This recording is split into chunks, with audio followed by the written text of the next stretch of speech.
Discuss करने वाले the main important topic Apache HBase. Okay, so here we start Apache HBase. So where is Hadoop use? Oh wow sir, अभी आपने question पूछा था. You can see that the answer is like कौन कौन Hadoop को use कर रहा है. So here you can see that search के लिए अभी Yahoo, Amazon, Zvents, they are using as a search engine. मतलब सर्च पर्पज के लिए हडूप को यूज कर रहे हैं. लॉग प्रोसेसिंग के लिए कौन यूज कर रहा है? फेसबुक कंपनी यूज कर रही है, याहू यूज कर रही है. डेटा वेयर हाउस के लिए कौन यूज कर रहा है? फेसबुक यूज कर रहा है. AOLA कंपनी यूज कर रही है. वीडियो एंड इमेज एनालिसिस के लिए कौन यूज कर रहा है? न्यूयॉर्क टाइम्स यूज कर रहा है. आई अलाइक यूज कर रही है. तो these are the where is Hadoop used. Am I right? Okay, so my next question, अब हडूप कहाँ यूज नहीं हो रहा है? मतलब हडूप को कहाँ यूज नहीं कर सकते? एनीवन कहाँ हडूप को यूज नहीं किया जा सकता? किया तो जा सकता है, बट अगर छोटे एनवायरनमेंट में उसे यूज करने की जरूरत नहीं है.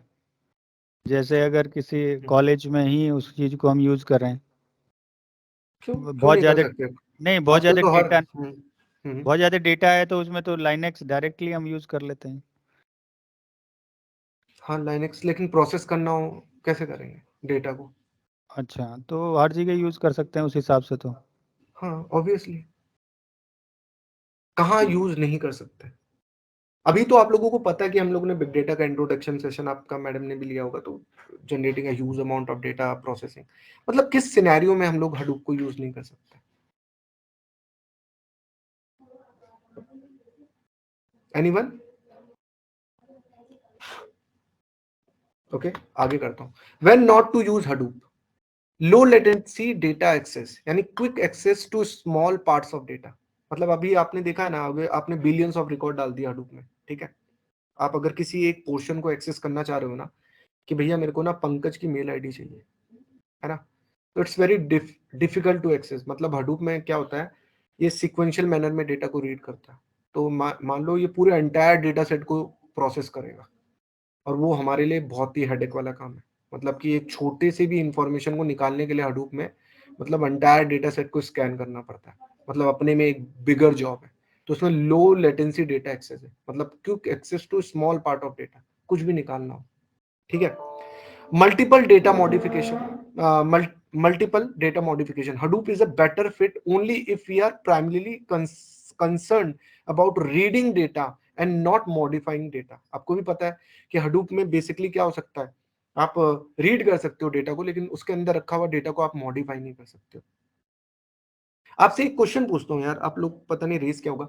मान लो अगर मैं जैसे 1 TB का डेटा राइट कर रहा हूँ Hadoop में, है ना, और अचानक से 90% डेटा राइट हो गया था, लेकिन अचानक से कुछ ना कुछ हुआ और फेल हो गया, तो क्या मेरा डेटा वहां राइट होगा कि नहीं होगा? राइट उस होगा, कुछ ब्लॉक्स में राइट हो जाएगा. होगा सर, ऐसा क्या? राइट होगा सर. कुछ ठीक है, तो ब्लॉक उसको में एक बार राइट हो. सर्च करना, ठीक है, अच्छा, कि एक ऐसा चीज होता और है. कि इसमें तो हिस्टोरिकली डेटा है, रियल टाइम डेटा को हम यूज ही नहीं कर सकते. ऑब्वियसली, मतलब इसमें आप रियल टाइम डेटा स्टोर कर सकते हो, उसके लिए अलग टूल्स है. जैसे फ्लूम हो गया, काफका हो गया, ये अलग टूल है जिसके थ्रू आप रियल टाइम का डेटा आप हडूप में स्टोर कर सकते हो. और प्रोसेस करना होगा तो आप spark, storm, these are the tools with the help of you can process that real time data. Sir Hadoop में रिप्लिका कॉपी भी बनती है? बाय डिफॉल्ट 3 है सर. अच्छा अच्छा. और आप उसको मतलब वो कॉन्फ़िगरेबल होती है, आप चाहो तो उसको एक भी बना लो. आप चाह रहे हो यार काय को मैं अपना इतना डेटा रेप्लिकेट करूं, इतना अपना क्लस्टर को बर्बाद करूं, तो आप उसको कम भी कर सकते हो, 2 कर लो. आपको 2 भी करना है तो 2 भी हो जाएगा. बिकॉज जैसे फेसबुक है तो उसके लिए तो डेटा बहुत जरूरी है, तो उन्हें तो रिप्लिका कॉपी की जरूरत पड़ती है ना. Sorry sir, can you come again? Backend से वॉइस आ रही है बहुत ज्यादा. सर मैं कह रहा हूँ जैसे फेसबुक हुआ, इंस्टाग्राम हुआ, इनको तो रिप्लिका कॉपी की जरूरत पड़ती है ना, क्योंकि यूजफुल डेटा होता है लोगों का. हाँ ऑब्वियसली सर, फेसबुक क्या होता है ना, उनके अपने खुद के प्राइवेट क्लाउड है, तो वो क्या करते हैं, अलग अलग रीजनों में आपका डेटा स्टोर करके रखते हैं. तो अगर इन केस अगर उनके कोई क्लस्टर, कहीं डेटा सेंटर पूरा बाढ़ आ गई, तूफान आ गया, तो सब कुछ आ गया, उनको कोई मैटर नहीं. उनके खुद के अपने इतने बड़े बड़े डेटा सेंटर हैं डिफरेंट डिफरेंट लोकेशन. तो इवन अगर वहाँ क्लाइमेट आ गया, कुछ भी आ गया, तब भी कोई फर्क नहीं पड़ता, उनका डेटा रेप्लिकेट रहता है. सर हडूप का भी कोई डेटा सेंटर है? सर हडूप तो आप चाहो अपने घर में बना लो, 3 मशीन लो, एक हडूप अच्छा। मास्टर बना लो और 2 स्लेव बना लो, वो आप ही का डेटा सेंटर हो जाएगा घर का। ओके, जैसे कि गूगल के क्लाउड सेंटर्स, हाँ, सॉरी हाँ, डेटा बिल्कुल, सेंटर्स हैं, फीजी के बिल्कुल। हैं, सभी हाँ, के अपनी अपनी कंपनियों के डेटा सेंटर्स हैं। हाँ, हाँ, बिल्कुल। आप अपने खुद के बना लो सर, आप एक अपनी एप्लीकेशन बनाओ, अपना एक क्लस्टर बना लो और आपकी एप्लीकेशन कॉलेज में फेमस हो गई तो बढ़िया है, सिटी में फेमस हो गई तो 2 जगह डेटा सेंटर बना देना, दोनों जगह एप्लीकेशन डाल देना, वो इन दोनों को इंटरकनेक्ट करा देना, नहीं, नेटवर्किंग का वो पार्ट आ जाएगा। हाँ। वो बात सही है। मैं ये पूछना चाह हुँ, रहा हूँ कि हुँ, हुँ। अभी कोई किसी का डेटा सेंटर है सबके हैं सर, गूगल एग्जाम्पल? का, सबका है। ये सीडेक वालों का खुद का डेटा सेंटर है। आप जैसे इनके अच्छा। क्लस्टरों को एक्सेस करोगे ना, अभी आप लोगों को तो सिंपल वीएमवेयर दिया हुआ है और आप लोग वीएमवेयर में क्लाउडेरा की इमेज डाल रहे हो। अगर आप क्लाउडे ये सीडेक वालों के साथ जुड़ोगे, आप लोग सीडेक वालों के साथ आप लोग जब 6 महीने के जो ट्रेनिंग सेशन चलते हैं, दुनिया भर के एग्जाम चलते हैं, जब आप उसमें जुड़ोगे तो ये लोग अपने डेटा सेंटर का एक्सेस देंगे। मैं आपको दिखाता हूँ, जैसे आप नहीं, लोग काम डेटा कर। सेंटर मैंने देखा हुआ है वेदर फोरकास्टिंग हाँ, का, जो अपने नोएडा में है, हाँ, हाँ, सेंटर फॉर हाँ, वेदर फोरकास्टिंग का। वहाँ डेटा हाँ, सेंटर है उनका, मैंने डेटा सेंटर देखा हुआ है, वो हाँ, उनसे हाँ, शायद आईबीएम से एसोसिएटेड है। इसके बिल्कुल, बाद में बिल्कुल। मैंने फिजी का भी देखा, फिजी जो Sir, I lost you. Hello. Am I audible? Guys, I sir हाँ, हाँ, सर बोल रहे हैं कि जो वेदर फोरकास्टिंग सेंटर है नोएडा में सर, हाँ, हाँ, हाँ, तो वहाँ yes. का डेटा सेंटर हमने विजिट किया था। वहाँ पे loads of hard disk use कर रहे हैं आईबीएम मशीन के थ्रू। ठीक है ना सर? वहाँ वहाँ पे ऑलमोस्ट 1000 हार्ड डिस्क लगी हुई है 4 मशीन्स के अंदर। हाँ, तो एग्जैक्टली। तो मतलब क्वेश्चन क्या है, किस चीज को लेके क्वेश्चन सर क्वेश्चन इस टाइप के हडूप का कोई special open source data centres बने हुए हैं क्या? अच्छा, अगर आप ऐसा कुछ देखना चाहते हो तो सर आप ना एक काम करो, डेटा ब्रिक्स देख लो। डेटा ब्रिक्स वैसे हडूप का तो नहीं है, डेटा ब्रिक्स स्पेशली स्पार्क ऐसा कुछ सर किसी ने फ्री में बनाया नहीं है। आप अपने कॉमोडिटी हार्डवेयर्स में, आप अपने कॉमोडिटी हार्डवेयर्स में मतलब हडूप को डालो और काम करो। हडूप अपने में एक ओपन सोर्स है, तो उसके डेटा सेंटर बनाने। एक बात बताओ सर, आप ये कह रहे हो मतलब आप कह रहे हो कि हडूप का कोई डेटा सेंटर ऐसा है जहां पे हम यूज करते हैं। अब बताओ सर, जैसे मेरा घर है, तो मैं अपना घर क्यों लोगों को किराए में दूं, फ्री में क्यों दूं अपनी हम्म, मशीनें, कौन सा वो मेरे को पैसा दे रहे हैं, है ना? यस। कॉमन सेंस ही बात है कि अगर मेरा घर है, मैं अपना घर क्यों दूं किसी को किराए में, चाहे वो खाली पड़ा क्यों रहे, है ना? तो ऐसा कोई कुछ बनाता नहीं है, ओपन सोर्स है। आप डाउनलोड करो, अपने लैपटॉप में सेटअप कर लो, पूरा इंस्टॉल कर लो, अपना खुद का बना लो। और फिर क्या करो, जब आपने अपना पूरा डेटा सेंटर बना लिया ना हडूप का, तब अपने यार दोस्तों को बोलो, अभी यूज करेगा, बदले में मेरे को इतना पैसा दे दे। ये क्लाउड करते ही क्या है, यही तो करते हैं लोग अपने खुद की तो मशीनों में। वही हाँ, मैं बोल रहा हूँ कि जितना हाँ, भी नहीं, नहीं, क्लाउड तो एक कॉन्सेप्ट है, टेक्नोलॉजी है, हाँ, जिसका हाँ, एक्चुअल में डेटा तो स्टोर कहीं ना कहीं किसी डेटा सेंटर पे होता है। और डेटा सेंटर एक नहीं होता है, उसके रिप्लिका भी होते हैं, क्योंकि एक डेटा सेंटर जैसे आपने बोला कि अगर क्रैश हो जाता है, कुछ हो जाता है, तो वो इमिडिएटली दूसरे से कंट्रोल होता है। एग्जैक्टली। जैसे आपने पिछले साल भी देखा होगा, फेसबुक 2 मिनट 3 मिनट के लिए शायद, फेसबुक नहीं, व्हाट्सअप ऑफ हुआ था, उसका कोई डेटा सेंटर। एग्री, हाँ, एग्री, तो एग्री बहुत विद दिक्कत होगी। तो इस टाइप से मैं बोल रहा हूँ, अडोब का कोई, जैसे जितना भी हम काम करते हैं, तो उसके लिए कोई ना कोई तो ह्यूज अमाउंट में इंफॉर्मेशन जब स्टोर होगी, कंट्रोल्ड होगी, यूज होगी वर्ड वाइज, तो उसके लिए मैं पूछ रहा था। तो सर आप हडूप को किस टर्म में ले रहे हो? मैं तो हडूप को ऐसे ले रहा हूँ कि हडूप एक पैकेज है। मैंने हाँ, वो मान तो लो। सही है, वो तो हाँ, मैं समझ गया, हाँ, तो समझ हाँ, गया। आई होप कि क्लियर हो गया कंसेप्ट आपको, है ना? Yes. Okay, great. Second, third point है lots of small files. So Hadoop is suitable for scenario where we have few but large files. So these are the three आप कह सकते हो disadvantage है।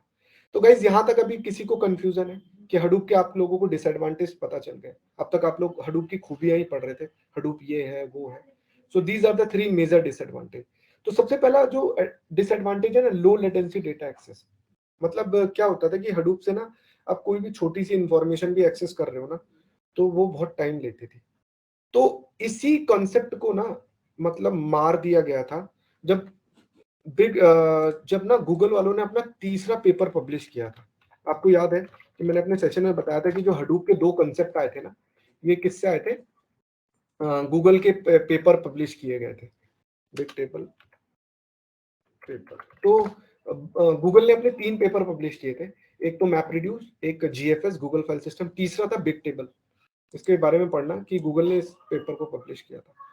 तो ये पेपर जनरली किस लिए पब्लिश किया गया था, इसमें ना बहुत ज्यादा मतलब डेटा को हाई लेटेंसी मतलब वेरी लो लेटेंसी का कंसेप्ट है इसमें, मतलब बहुत जल्दी आप डेटा को रिट्रीव कर सकते हो। अगर एक पीस ऑफ डेटा को भी आपको एक्सेस करना है, बहुत फास्टली डेटा को रिट्रीव कर सकते हो। तो सेम टू सेम इन लोगों ने ना जो कंसेप्ट डिजाइन किया ना, वो एचबेस के नाम से पॉपुलर हुआ यहाँ पे। तो जो उनका जीएफएस था वो यहाँ पे एचबेस के नाम से हुआ। तो अगर आप देखोगे एक हाई लेवल हडूप का इकोसिस्टम, तो देखो ये कैसे काम कर रहा है। सबसे पहले तो आपका जो बॉटम लेयर होती है एचडीएफएस हडूप डिस्ट्रीब्यूटेड फाइल सिस्टम, है ना। तो ये आपकी स्टोरेज लेयर होती है। एक्चुअल जो डेटा होता है ना वो आपका एचडीएफएस में ही स्टोर होता है। अब यहाँ पे साइड में आप देख रहे होगे एचबीएस की लेयर। तो अब क्या है ना, आपके पास 2 तरीके हैं डेटा स्टोर करने के एचडीएफएस में। या तो भाई आप डायरेक्टली एचडीएफएस में डाल दो, या आप एचबीएस के थ्रू आप अपना डेटा स्टोर करो और तब वो जाके एचडीएफएस में यूज हो जाएगा, स्टोर हो जाएगा। मतलब एचबीएस ऑन टॉप ऑफ एचडीएफएस काम करता है। तो आपके पास 2 तरीके हैं डेटा को स्टोर करने के लिए, या तो डायरेक्ट हडूप में डाल दो, एचडीएफएस में डाल दो, या आप एचबीएस के थ्रू डाल दो। अब एचबीएस के थ्रू डालोगे तो क्या बेनिफिट होगा, now we are going to learn. अब हम ये पढ़ने जा रहे हैं कि एचबीएस के थ्रू अगर डालेंगे तो क्या बेनिफिट होगा, एचबीएस कैसे डेटा स्टोर करता है, how we can access the record, how we can create the tables and everything we are going to discuss here. Okay और ये अदर पार्ट है, जैसे यान मैंने आपको बताया था कि एचडीएफएस के ऊपर यान आ गया था। अब जैसे ये मैप रिड्यूस है, अब मैप रिड्यूस पे बेस कौन कौन है, स्कूप, पिग, हाइव है।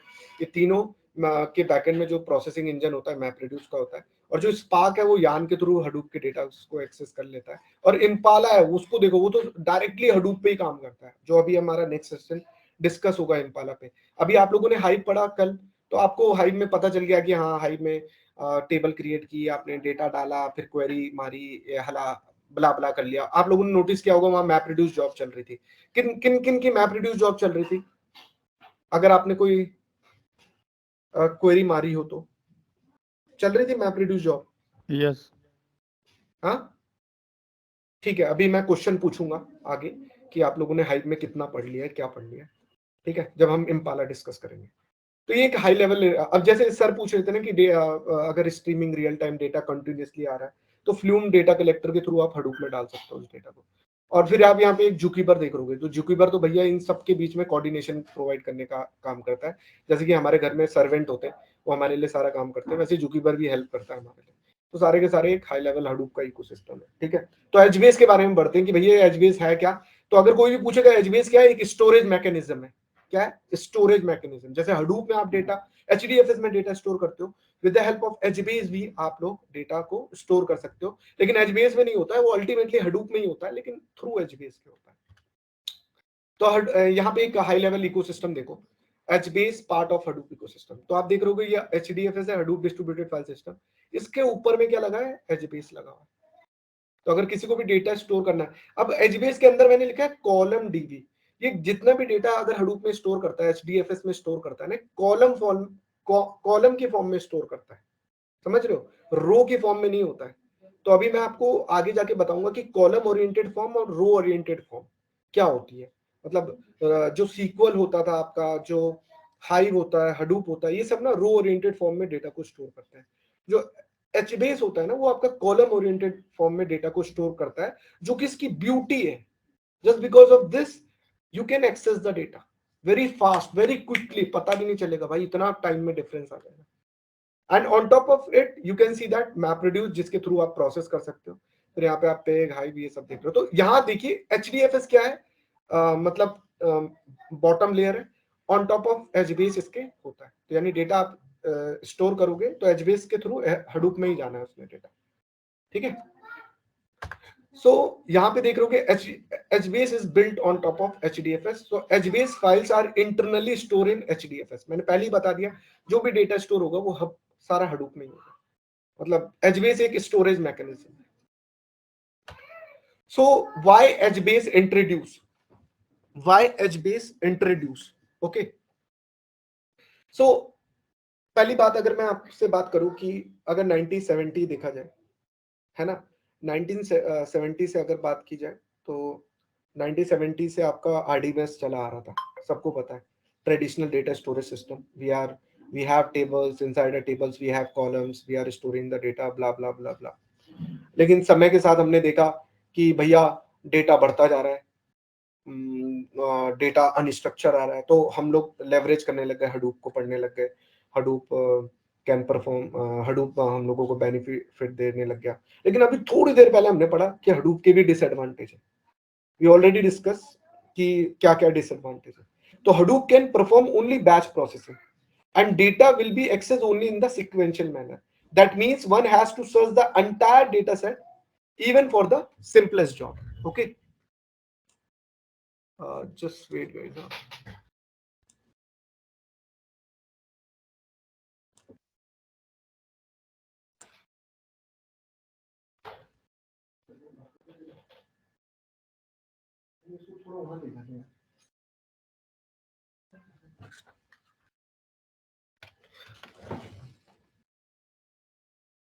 Sorry guys, I'm back.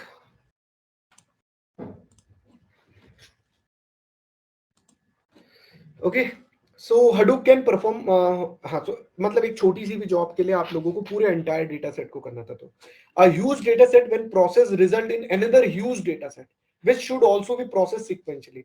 So at this point a new solution is needed to access any point of data in a single unit of time, यानी random access. हमें ऐसा कुछ चाहिए था कि हम किसी भी पोर्शन ऑफ डेटा को अगर एक्सेस करना चाहते हैं, मतलब रैंडम एक्सेस करना चाहते हैं डेटा को, so we need some solution. तो हडूप नहीं दे रहा था. हडूप बोल रहा था ओ भाई सारा डेटा एक्सेस कर, सारे डेटा को स्कैन करना पड़ रहा था, तब जाके वो रिजल्ट आ रहा था. वो मेरे को पसंद नहीं आ रहा था, तो इसलिए एचबेस को इंट्रोड्यूस किया गया पिक्चर में.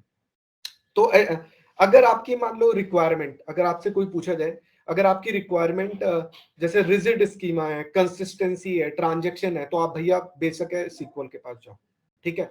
लेकिन अगर आपकी रिक्वायरमेंट स्पीड को लेके, फ्लेक्सिबिलिटी को लेके, स्केलिंग को लेके है, मतलब आपको बहुत तेजी से डेटा को राइट करना है, बहुत तेजी से डेटा को रीड करना है, तो I would like to suggest HBase. So आप एचबेस के थ्रू करो. अदरवाइज रिजिड स्कीमा से आप लोग क्या समझते हो? Anyone can tell me what do you mean by rigid schema? It means fix, which cannot be changed. Great sir, correct. Rigid schema मतलब फिक्स होता है, मतलब ऐसा है कि चेंज नहीं आ रहा है, मतलब पता चल रहा है कि कभी कभी कुछ ऐसा डेटा आ जाता है ना जिसका स्कीमा ही उठपटांग, ठीक है, और साथ में कॉलम्स फिक्स रहते हैं, सब कुछ फिक्स रहते हैं. तो सीक्वल हमेशा जैसे मैंने आपको बताया ना, schema on read, schema on right. तो जो सीक्वल काम करता है वो आपका स्कीमा ऑन राइट पे काम करता है ना, और हाई आपका स्कीमा ऑन रीड पे भी काम करता है, ठीक है. सो ये आपकी रिक्वायरमेंट पे डिपेंड करता है कि अगर आपको बहुत तेजी से डेटा को रीड राइट एक्सेस करना है, रैंडम निकालना है, तो आप एचबीएस के पास जाओ, ठीक है. HBase versus HDFS. सो अगर पहला डिफरेंस आप देखोगे तो both are distributed system that scale to hundreds और थाउजेंड ऑफ नोड, ठीक है. दोनों डिस्ट्रीब्यूटेड सिस्टम है. Obviously HBase on top of HDFS है, तो वो हडूप की सारी प्रॉपर्टी को लेवरेज कर रहा होगा. So HDFS is good for batch processing, scan over a big file. So not good for record lookup, not good for incremental addition of small batches. Both are, sir, both are for the distributed data processing. हाँ बिल्कुल, obviously sir. Okay. क्योंकि on top of Hadoop ही है ना sir, आपको अभी दिखाया था ना diagram. Yes, you are right. तो वही अगर डेटा नोड हमारे मल्टीपल है तो डेटा आपका डिफरेंट मशीनों में डालेगा, है ना. नॉट गुड फॉर अपडेट्स, मतलब HDFS में आप किसी एक पर्टिकुलर रिकॉर्ड को अपडेट भी करना चाहोगे ना, नहीं कर पाओगे, जो कि डिफिकल्ट है, ठीक है. वो अभी हम लोग HBase के थ्रू कर सकते हैं.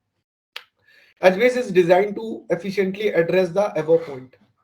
तो जैसे कि फास्ट रिकॉर्ड लुकअप जो अभी डिसएडवांटेज था HDFS में, support for record level insertion, आप चाहो तो इंसर्ट कर सकते हो, और support for update not in place, तो आप अपडेट भी कर सकते हो उसमें रिकॉर्ड को. ये हम लोग प्रैक्टिकल करके भी देख लेंगे, ठीक है. And HBase update are done by creating new version of values, okay. और ये एक और भी डिफरेंस है RDMS वर्सेस HBase. तो RDMS it is used table as a database. HBase में क्या होता है, रीजन्स होते हैं, होता तो यहाँ भी टेबल्स है लेकिन यहाँ रीजन्स होते हैं. जैसे सीक्वल में आप लोग टेबल्स पढ़ते हो ना, तो एचबीएस में आप रीजंस पढ़ोगे। अभी मैं इसको डिटेल में समझाऊंगा what is region and all that. File system supported are FAT, NTFS, EXT and the file system supported in HDFS। मतलब इसमें जो फाइल सिस्टम सपोर्ट कर रहा है वो HDFS है, क्योंकि on top of HBase HDFS के है। It is use commit log to store the logs. अब जब HBase में आप डेटा राइट करते हो ना, it use right ahead logs, ये यूज करता है जिसके थ्रू आप डेटा को स्टोर करते हो HBase पे, HBase के थ्रू हडूप में डालते हो। और यूज द प्राइमरी की, यूज द रो की। यहाँ पे प्राइमरी की का कंसेप्ट होता है आरडीएमएस में, करो या ना करो ऑप्शनल होता है प्राइमरी की का, लेकिन एचबीएस में होता ही होता है रो की का कंसेप्ट। मतलब हर एक रिकॉर्ड के करस्पॉन्डिंग उसकी इंफॉर्मेशन होती है, रो की होती है। Partition is supported, sharding is supported. तो यार ये अपने में थोड़ा सा बड़ा थोड़ा सा डिस्कस वाला टॉपिक है, शार्डिंग एंड पार्टीशनिंग। तो आप लोग इसको पढ़ना, शार्डिंग क्या होती है और पार्टीशनिंग क्या होती है।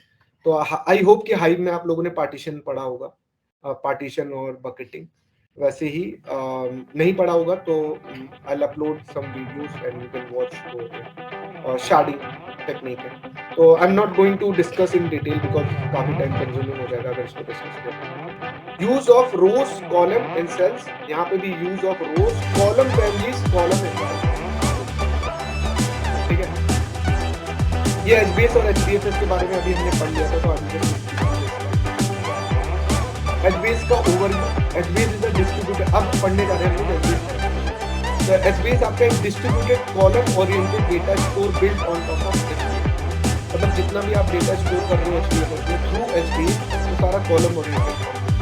बार बार कॉलम बोल रहा हूँ तो समझ लेना, एक कॉलम जाके स्टोर हो रहा है एचबीएस में किसी रीजन सर्वर के अंदर जाके। ठीक है, जब हम डेटा मॉडल और आर्किटेक्चर पढ़ेंगे एचबीएस को और क्लियरिटी आएगी क्या कैसे काम है। HBase is an Apache open source project whose goal is to provide storage for the Hadoop distributed. Okay. Data is logically organized into a table, rows and columns. Data आपका logically divide है tables में rows and columns। No SQL, not only SQL। HBase को no SQL भी कहा जाता है, जिसका मतलब होता है नॉट ओनली सीक्वल। मतलब कि ये सीक्वल से बढ़कर है, मतलब बढ़कर नहीं है, सीक्वल की ही तरह है, लेकिन सीक्वल के अलावा भी और भी काम करते हैं। ठीक है, तो यहाँ पे एक टर्म हो रही है, data is logically organised into a table, rows and column. Okay, तो क्वेश्चन नो सीक्वल, अभी मैंने एक वर्ड यूज किया था नो सीक्वल। तो नो सीक्वल का मतलब क्या होता है? जैसे कि आप लोग सीक्वल क्वेरीज लगाते हैं, पहली वाली स्लाइड दिखाना जरा।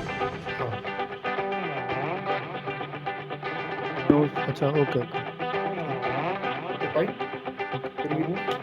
ओके। सो पहला question NoSQL. NoSQL का मतलब जैसे आप वहाँ पे सेलेक्ट स्टार, ये सीक्वल क्वेरीज लगाते थे, ये सब आप यहाँ पे परफॉर्म नहीं कर सकते। ऐसा यहाँ पे सीक्वल क्वेरीज परफॉर्म करने का कॉन्सेप्ट नहीं है।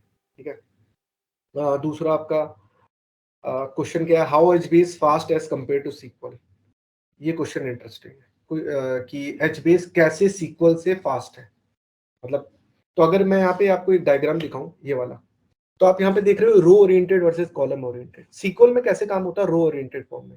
अगर आप देख रहोगे, ये हमारे कॉलम्स है और इनमें डेटा रखा हुआ है। जैसे किसी की ID 1 है, प्रोडक्ट चेयर है, लोकेशन बॉस्टन है, अवेलेबल 15 है, देन 2। अगर मुझसे कोई मुझसे ये पूछेगा ना, यार तुम ना ओहियो को निकालो, ओहियो कोई लोकेशन होगी, ठीक है, तो ये कैसे काम करेगा? ये पता है क्या करेगा? हर एक रो को स्कैन करेगा, समझ रहे हो? हर एक रो को स्कैन करेगा और फाइनली जो रो मिलेगी, ठीक है, उसको लाएगा और दे देगा। मतलब आप देख रहे हो इसमें ना हर एक रोज को स्कैन किया जाता है और ऐसे ओयो को पूरा देखेगा। तो अननेसेसरी ये भी स्कैन कर रहे हैं, ये भी। अगर मान लो अभी तो ये 3 ही रिकॉर्ड है, अगर मान लो 1 बिलियन रिकॉर्ड लेंगे तो definitely it will take some time. लेकिन कॉलम ओरिएंटेड में जो डेटा स्टोर होता है ना, वो ऐसे होता है। कॉलम ओरिएंटेड में जो डेटा स्टोर होता है ना, देखो ये सारी आईडीज हैं, इनके क्लास पूरा एक कॉलम उठा लिया और जाके इसकी एक एच टेबल बना देगा। मतलब एक रीजन में डाल देगा इस वाले पोर्शन को। अभी मैंने जैसे आपको बताया था ना टेबल्स की फॉर्म में, तो एक रीजन बना देगा। ऐसे ही दूसरा वाला कॉलम उठाएगा, उसका एक रीजन बना देगा। ऐसे ही तीसरा वाला कॉलम उठाएगा, उसका एक रीजन बना देगा। अब किसी भी बंदे को चाहिए कि लोकेशन चाहिए हो, तो इन सबको ना करके वो सीधा इस वाले पे आएगा, इसका लोकेशन का ओयो उठाएगा और फेंक देगा। और इतना स्पीड में इतना डिफरेंस देखोगे आप लोग कि आप लोगों को रियल में पता चलेगा डिफरेंस क्या है। तो ये क्या करता है, एचबीएस आपका कॉलम ओरिएंटेड फॉर्म में डेटा को स्टोर करता है। और तो ये हाइव में भी तो यही किया था हमने, पार्टीशन। नहीं सर, वो गलत, आपने पार्टीशन ऐसे अच्छा, नहीं होता है, ऐसे नहीं होता। वहां आपको लगता है आप लोगों ने ढंग से उसको कवर नहीं किया है। एक बार फिर से पढ़िएगा, पार्टीशन, पार्टीशन अलग चीज होता है। नहीं, पार्टीशन के बाद में उसकी बकेट बनती है ना। नहीं, किसने बोला पार्टीशन के बाद? मैं तो बिना बकेट के बना दूंगा। ओके, ठीक है सर। तो पार्टीशन होता है partition without bucketing, partition with bucketing. तो ये कंसेप्ट आप लोगों को और भी अच्छे से पढ़ना है। तो पार्टीशन के अंदर भी क्या होता है ना सर, आप लोगों को फिर भी जब आपने रेज कर दिया तो बता ही देता हूँ। अभी जैसे आप लोगों ने पार्टीशन का वहां कंसेप्ट देखा होगा, तो आप किसी एक कॉलम को ले लेते हो, जैसे कि सिटी वाले को ले लिया, है ना। तो क्या कर रहे हो, अब मान लो वहां पे 10 यूनिक सिटी है, तो उसके क्या कर देता है, वो 10 फोल्डर बना देता है, फोल्डर बना, यस। और उनके करस्पॉन्डिंग सारा डेटा डाल देता है ना। यस, पार्टीशनिंग में तो ऐसे कर लिया हमने डेटा। लेकिन अगर मैं फिर भी जा रहा हूं कि मेरे को पंकज की मेल आईडी चाहिए, ठीक है। अब पंकज जरूरी थोड़ी ना है, पंकज तो भैया मुंबई वाला भी हो सकता है, कोई पंकज बैंगलोर वाला भी हो सकता है, कोई पंकज कोई कहीं का भी हो सकता है पंकज। तो जाएगा तो फिर भी सारे फोल्डर्स पे, फिर भी सारे डेटा सेट को स्कैन मारेगा। Yes, M I right? Yes. यहाँ पे तो हम सीधा भाई इस कॉलम में जा रहे हैं, इसको चाहिए लोकेशन ओयो, तो ये सीधा इसमें जाएगा। उसको क्या मतलब है भयंकर प्रोडक्ट अवेलेबल, इनको स्कैन करें, उसे कोई लेना देना नहीं है। ठीक है, तो ये कॉलम ओरिएंटेड का फॉर्म है। तो I am going to back. तो how HBase fast as compare to SQL, I hope you will get this concept. Where to use HBase, अब एचबीएस को यूज कहाँ करना है, ऑलरेडी अभी हमने थोड़ी देर पहले स्लाइड में डिस्कस किया था। जहां पे भी आपका वेरिएबल स्कीमा हो, मतलब कैसा भी स्कीमा है, डजंट मैटर, डेटा का साइज बहुत ह्यूज हो, मतलब बहुत बल्क में डेटा रीड करना है, राइट करना है, और जहां पे आपको ट्रांजेक्शन की रिक्वायरमेंट ना हो, ना कॉम्प्लेक्स क्वेरी चाहिए, ना कॉम्प्लेक्स ज्वाइन चाहिए, मतलब ऐसी कोई एक्टिविटी नहीं करनी है, तो एचबीएस के पास खुशी खुशी जाओ। ठीक है, तो ये कुछ है कि इनके थ्रू आप एचबीएस के पास चले जा सकते हो। ठीक है, ये हिस्ट्री एचबीएस की कि कब आया था। 2006 में Google release a paper on big table, जो मैंने बताया था, आप इसको पढ़ना। एंड 2007 में the prototype was developed for HBase as a Hadoop contribution. 2007 में in October HBase was released with Hadoop 0.15। करते करते करते अभी एचबीएस के लेटेस्ट वर्जन चल रहे हैं। अभी चेक कर लेंगे कि कौन सा वर्जन लेटेस्ट है। ठीक है, एचबीएस का डेटा मॉडल समझते हैं कि भैया इसमें अब डेटा कैसे जा रहा है, क्या स्टोर हो रहा है, दैट इज वेरी इंपॉर्टेंट। तो ये डेटा मॉडल देखो, तो एचबीएस में क्या होता है, HBs is based on Google big table model. Google big table का जो मॉडल है उसी पे बेस है। तो इसमें क्या होता है, रो कीज होती हैं, आप देख रहे हो कॉलम फैमिलीज होती हैं, और कॉलम फैमिलीज के अंदर आपके कॉलम्स होते हैं। जैसे मेरे पास 2 कॉलम फैमिली, किसी का पर्सनल और ऑफिशियल, प्रोफेशनल, डिटेल। तो उसके अंदर भी क्या बना रखे, नेम बना रखे, नेम कॉलम है, रेजिडेंट कॉलम है। ठीक है, फिर रोज है, और फिर साइड में हमारी रो कीज है ना। तो ये सारी की सारा ये पूरा उनका एक डेटा मॉडल है कि, और ये हर एक सेल है, ये आप देखोगे ये सब सेल्स है, और हर एक सेल में आपका डेटा रखा हुआ है। तो ये एक हाई लेवल इसका डेटा मॉडल है। अगर आप इसको डिटेल में भी देखोगे तो रो की हो गया, ये आपका डेटा हो गया, ये लॉजिकल व्यू है कि जब आप उसके डेटा को एक्सेस करते हैं तो रो की, अब जैसे यहाँ पे रो की आप देख रहे हो ना, 0 1 2 3 4, तो ये कोई भी एक स्ट्रिंग वैल्यू हो सकती है। तो यहाँ पे भी देख रहे हो, यहाँ पे रो की इन लोगों ने कटिंग, टिप टीलिप कॉन, ये रो की बना दी, और उनके करस्पॉन्डिंग आप देख रहोगे इन्फो और रोज, ये आपकी कॉलम फैमिलीज है। उन कॉलम फैमिलीज के अंदर भी आपका जो डेटा रखा हुआ है, हाइट, स्टेट, ये कॉलम्स हैं, है ना। तो ऐसे डेटा को स्टोर किया गया है। ठीक है, तो यहाँ पे भी कीज एंड कॉलम फैमिलीज आप देख रहे होगे। तो रो कीज हैं, बहुत सारी हो सकती है, देखो 1 2 3 ऐसे चल रही है। पर्सन आईडीज हो गई। ठीक है, 2 कॉलम्स हैं हमारे, 2 कॉलम फैमिलीज हैं, पर्सनल डेटा और डेमोग्राफिक। तो पर्सनल डेटा कॉलम फैमिली के अंदर भी कॉलम्स हैं, जैसे नेम एंड एड्रेस। तो किसी पर्सन को अगर किसी पर्टिकुलर कॉलम उठाना है ना, जैसे मैं बोल रहा हूँ अरे पंकज का ना यार मेरे को पर्सनल इन्फॉर्मेशन दो, तो मैं क्या करूंगा, वो रो की डालूंगा, उसका पर्सनल इन्फॉर्मेशन डालूंगा, है ना, पर्सनल कॉलम फैमिली। तो वो मेरा सारा इन्फॉर्मेशन दे देगा, मेरा नेम, एड्रेस, सिटी, जो भी मेरे कॉलम होंगे इस कॉलम फैमिली में। अगर कोई बोल रहा होगा उसका प्रोफेशनल डिटेल चाहिए तो बस मैं उस पर्टिकुलर रो की के करस्पॉन्डिंग उसका कॉलम फैमिली को कॉल करूंगा। और आप और भी अंदर जाके एक्सेस कर सकते हो कि नहीं यार पंकज का ना मेरे को यार पंकज का मेरे को ना सिर्फ एड्रेस चाहिए, तो मैं क्या करूंगा, मेरी जो रो की होगी, मेरी जो कॉलम फैमिली होगी, उसमें सिर्फ एड्रेस वाले को कॉल करूंगा और वो मेरे को पंकज की वो इन्फॉर्मेशन निकाल के दे देगा। तो पूरा कीज एंड कॉलम फैमिलीज है। कीज आपकी ये हो जाएंगी जिसके थ्रू आप पर्टिकुलर रिकॉर्ड को एक्सेस कर सकते हो, किसी भी कॉलम फैमिलीज के किसी भी कॉलम को। This is a high level of data model जिसमें डेटा आपका रोज और सेल्स की फॉर्म में स्टोर है। ठीक है, तो ईच रो हैज अ की, मैंने बताया ना हर एक रो आपकी एक की है। Each record is divided into column family, सारे रिकॉर्डेड कॉलम फैमिलीज में डिवाइडेड है। Each column family consist of one or more column, हर एक कॉलम फैमिली में एक से ज्यादा कॉलम्स हैं। Got it? तो वो ये की के बारे में बता रहा है कि byte array serve as a primary key for the table. ये हमेशा यूनिक रहती है गाइस, ध्यान रखना, ये हमेशा यूनिक रहेगी, आप इसको कभी सर डुप्लीकेट बैक नहीं। स्लाइड चाहिए, बैक स्लाइड। हाँ हाँ, इसमें ईच रो हैज ए की, हम्म। तो ईच रो ये तो कॉलम में डिवाइडेड है, तो हर एक कॉलम की जो रो होंगी वो की होंगी। हर एक column each row has a key, जैसे वन है ना, तो वन के करस्पॉन्डिंग सारी इंफॉर्मेशन क्या है, ये नाम है, ये उसका एड्रेस है, ये उसकी बर्थ डेट है, ये जीएम। अच्छा जैसे डेटाबेस में होता है, एग्जैक्टली सर, डीबीएमएस में। हाँ हाँ, बस अच्छा स्टोर करने का अलग होगा। वो क्या करेगा, इस वाले कीज को उठाएगा और इस वाले को मान लो इस कॉलम फैमिली को उठाया और इन दोनों को कहीं जाके एक जगह स्टोर कर देगा। फिर इन कीज को उठाएगा, इस डेमोग्राफिक पूरे कॉलम को उठाएगा, कॉलम फैमिली को उठाएगा और कहीं और जाके स्टोर कर देगा, अलग अलग। समझ रहे हो? और each column family consist of the one और मोर कॉलम्स। हाँ, मतलब एक कॉलम फैमिली है ना, जैसे पर्सन तो डेटा, उसके उसमें अंदर आप 2 एक 3 से 4 ज्यादा 5। 5 6 10,000 कितने भी बना लो, जितना बना लो, है ना? Okay, okay can we move sir? Yes. Okay, so यहाँ पे आप देख रहे होगे की के बारे में बता रहा है कि मैंने अभी बता दिया। इंडेक्स फॉर फास्ट लुकअप, मतलब इंडेक्सिंग की के थ्रू आप मतलब फास्ट लुकअप कर सकते हो, जैसे इंडेक्सिंग का कॉन्सेप्ट होता है। कॉलम फैमिलीज आपको पता है हैज अ नेम, स्ट्रिंग नाम होना चाहिए, contain one or more related columns उसमें होने चाहिए। और कॉलम फैमिलीज के अंदर क्या होते हैं, कॉलम्स होते हैं, belongs to one column family, वो हर एक कॉलम फैमिली को बिलोंग करता है। तो belongs to one column family included inside the row and family name equal to column name access. Okay, so column family name, जैसे यहाँ पे बता रहा हूँ, कॉलम फैमिली नेम जैसे कॉलम है, ये कंटेंट है, कॉलम फैमिली नेम जैसे यहाँ पे एंकर है, तो दो हमारे कॉलम फैमिलीज हैं। इसको कंफ्यूज नहीं होता है, आगे बढ़ते हैं। ये वर्जन नंबर बताता है।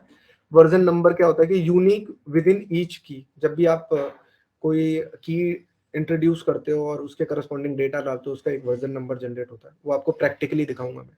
By default system time stamp, और टाइम स्टैम्प भी बताता है कि भैया कब आपने ये रिकॉर्ड को डाला, किस टाइम पे डाला। डेटा टाइप इन लॉ बताता भी है, उसका डेटा टाइप भी बताता है। ठीक है, notes on data model, okay, and just skipping this thing, already हमने discuss कर लिया इसको। Edge-based physical model, so each column family is stored in a separate file। मैंने बताया ना, हर एक column family क्या बताया है, हर एक column family जो होती है ना, वो store होती है एक separate file में, जिसको बोला जाता है H tables। तो अभी आप देख रहे हो ना, ये रो की है और इसके corresponding time stamp, और ये पूरी column family है, तो इसकी पूरी एक टेबल बन जाएगी। अगर आपकी 5 कॉलम फैमिलीज है तो पांचों के लिए अलग अलग एच टेबल्स बना देता है, छोटी छोटी फाइलें। अभी मैंने आपको प्रीवियसली बताया था कि कैसे कैसे वो कॉलम ओरिएंटेड फॉर्म में डेटा को स्टोर करता है। तो हर एक रो के करस्पॉन्डिंग कॉलम फैमिलीज होती है पूरे के पूरे। तो key and version numbers are replicated with each column family. Empty cells are not stored. हाँ, एक और कॉन्सेप्ट होता है, नल मैट्रिक्स का कॉन्सेप्ट सुना है आपने? क्या होता था कि ना, जैसे अभी आप आरडीएमएस का एक और ड्रॉबैक होता है, जैसे कि अभी आपने मान लो आपने कोई इंफॉर्मेशन ऐसे दे दी, पंकज, उसकी सिटी दे दी और उसका एज ही नहीं दिया और वो नहीं, तो क्या करता है कि आरडीएमएस उनके लिए भी स्पेस छोड़ के रखता है। इफ यू रिमेंबर, वहां नल डेटा है लेकिन उस स्पेस रखता है कि उसको लगता है कभी ना कभी ये डेटा भरने आएगा। बहुत लोग होते हैं ना, अपनी आधी इंफॉर्मेशन देते हैं, आधी देते ही नहीं है।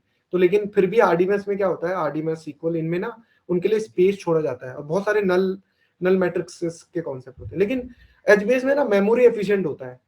अगर आपने किसी पर्टिकुलर कॉलम के करस्पॉन्डिंग रिकॉर्ड नहीं दिया ना तो कोई बात नहीं, मत दो, उसके लिए कोई स्पेस नहीं घेरेगा। हाँ, फ्यूचर में जाके आप ऐड करना चाहते हो कर सकते हो। तो ये मेमोरी एफिशिएंट भी होता है HBase बहुत ज्यादा। Okay, so HBase maintain a multi-level index on a values key, column family, column name and time stamp। Example है ये, आप देख सकते हो जैसे 2 कॉलम फैमिली है, इन्फो नाम की एक कॉलम फैमिली है, एक रोल्स नाम की कॉलम फैमिली। जैसे ये डेटा नहीं है, देख रहे हो, जैसे ये कटिंग था, अभी स्टार्टिंग में बताया था, मान लो ये रो की है कटिंग, है ना। जैसे अभी तक आप 1 2 3 देखते आ रहे थे, तो रो की जरूरी नहीं है 1 2 3 बनाओ, आप कोई नाम भी दे सकते हो। तो कटिंग है, कटिंग के अंदर 2 कॉलम फैमिलीज है, इन्फो और रोज, और इन्फो के अंदर फर्दर आपके कॉलम्स है, हाइट और स्टेट। तो अगर आप इसका डेटा देख रहे हो तो कैसे स्टार्ट कर रहा है, कटिंग। तो इसके थ्रू हम ये डेटाबेस डिजाइन कर रहे हैं, हाँ, ये स्कीमा टाइप। ऑटोमेटिकली होता है सर, ये ऑटोमेटिकली बैकएंड में होता है। ओके, ये ऑटोमेटिकली बैकएंड में डिजाइन हो जाता है जब आप इसमें डेटा इंसर्ट करते हो। आपको करना ही नहीं है, ये ऑटोमेटिकली बैकएंड में जाके स्टोर हो रहा है। ऐसे ही हो रहा है कि हर रो कीज बन रही है, उनके करस्पॉन्डिंग कॉलम कीज क्या है, जैसे कॉलम फैमिलीज हो गई ना, ये इन्फो इन्फो इन्फो। अब टिप्लॉन की क्या उठा देगा, इन्फो इन्फो, और फिर उसका टाइम स्टैम्प और उनकी सेल वैल्यूज जो भी आपने दिया, और फिर ऐसे ही उसने दूसरा वाला उठाया, रोल्स वाले का उठाया, रोल्स रोल्स रोल्स, ये 2 अलग है। तो कटिन और टिप्लोन का बनाया उसने, फिर ऐसे ही उसका उठाया और बना दिया उसका डेटा। ठीक है, सो कॉलम फैमिलीज क्या है, different set of column may have a different property and access pattern, configurable by column family.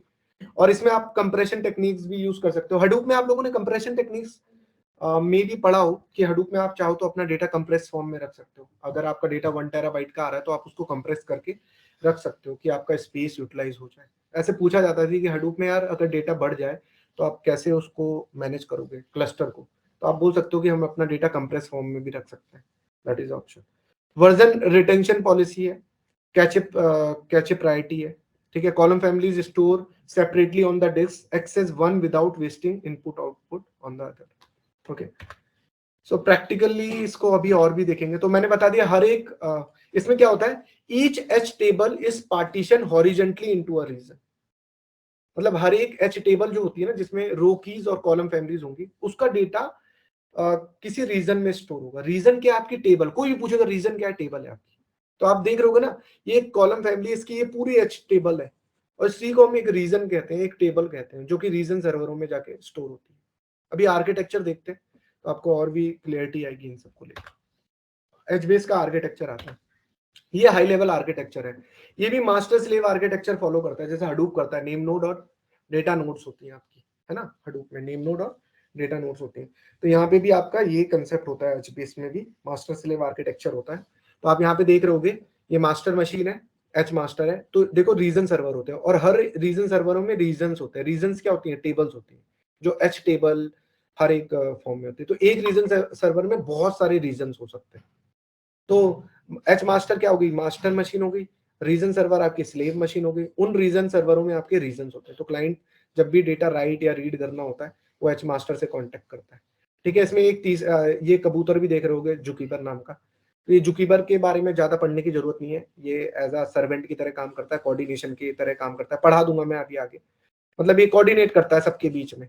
अगर क्लाइंट को डेटा रीड करना है HBase के थ्रू, तो क्लाइंट क्या करता है, जुकीबर को कांटेक्ट करता है, बोलता है भैया ये डेटा रीड करना है। तो जुकीबर को सारी इंफॉर्मेशन पता है कि कौन सा डेटा कहाँ रखा है, क्या कैसे रखा है, क्या रखा है। तो ये करता है। तो ये हाई लेवल आर्किटेक्चर है। ये भी मास्टर स्लेव आर्किटेक्चर फॉलो करता है, किसकी तरह, हडूप की तरह। हडूप में HDFS में नेम नोड और डेटा नोड। तो नेम नोड यहाँ पे इसके जो मेजर कंपोनेंट है कौन है, एच मास्टर है, रीजन सर्वर है, जुकीबर है, और ये सारा है। तो अगर इसकी टॉप हायरार्की देखा जाए ना, तो सबसे पहले जुकीबर होता है, जुकीबर के बाद एच मास्टर आता है, एच मास्टर के बाद रीजन सर्वर आते हैं, रीजन सर्वर के बाद रीजन आते हैं, और ये सब किसके ऊपर है, ऑन टॉप ऑफ HDFS। ठीक है, तो अब इसको डिटेल में पढ़ते हैं कि ये है क्या यार। तो यहाँ पे देखो कि मेजर कंपोनेंट क्या है, एच मास्टर है, एक मास्टर है, एच रीजन सर्वर है, बहुत सारे रीजन सर्वर मतलब स्लेव मशीन, एक से ज्यादा। ठीक है, और HBase क्लाइंट, जो आपको मैं क्लाइंट दिखा रहा था। ठीक है, तो सबसे पहला कंपोनेंट आता है रीजन। रीजन क्या होती है, तो मैंने रीजन बताया, a subset of table rows like horizontal range partition. तो ऑटोमेटिकली डन। मतलब ये रीजन क्या है, टेबल्स है, वो जो आपको एच टेबल्स दिखा रहा था। और ये रीजन क्या होती है, एक रीजन सर्वर में बहुत सारे रीजन हो सकते हैं जिसको हम टेबल्स कहते हैं, जिनमें हमारा कॉलम ओरिएंटेड फॉर्म में डेटा स्टोर है। ठीक है, रीजन सर्वर क्या होते हैं, ये स्लेव्स होते हैं। तो मैनेज डेटा रीजंस, मतलब ये सारे रीजंस को मैनेज करता है, इसके पास सारी इंफॉर्मेशन होती है। और serve data for read and write, इसी का काम होता है रीड और राइट करने का, सर्व करने का। ठीक है, मास्टर क्या होता है, responsible for coordinating the slave, assigning region, detect failure, admin function, ये सारे काम। जैसे नेम नोड में होता था ना, आप डेटा राइट करने जा रहे हो, नेम नोड से पूछ रहे हो, ओ भैया डेटा राइट करना है, नेम नोड बोलता ओ ओके तू यहाँ इस डेटा नोड में जा और इस ब्लॉक में राइट कर ले। सेम थिंग, क्लाइंट जाएगा रीजन मास्टर के पास, मास्टर से बोलेगा भैया डेटा राइट करना है। तो जितना भी लोड बैलेंसिंग सारा काम होता है मास्टर देखता है इसका, जिसको एच मास्टर आप कहते हो यहाँ पे। तो इसके पास सारी इंफॉर्मेशन होती है। हर रीजन सर्वर मास्टर को बोलता है कि भैया मैं जिंदा हूँ, हर 3 सेकंड में एक हार्ट बीट भेजता रहता है। ये सारा का सारा कंसेप्ट यहाँ पे होता है। ठीक है, सो एक क्वेश्चन है, जैसे ब्लॉक का साइज बाय डिफॉल्ट कितना होता है, बताएगा कोई हडूप 2 में? 128। ग्रेट, तो यहाँ पे रीजंस भी है, तो रीजंस का साइज भी होगा कुछ, यस। क्या होगा, any idea? Google it, hurry up, देखते कौन जीतता है।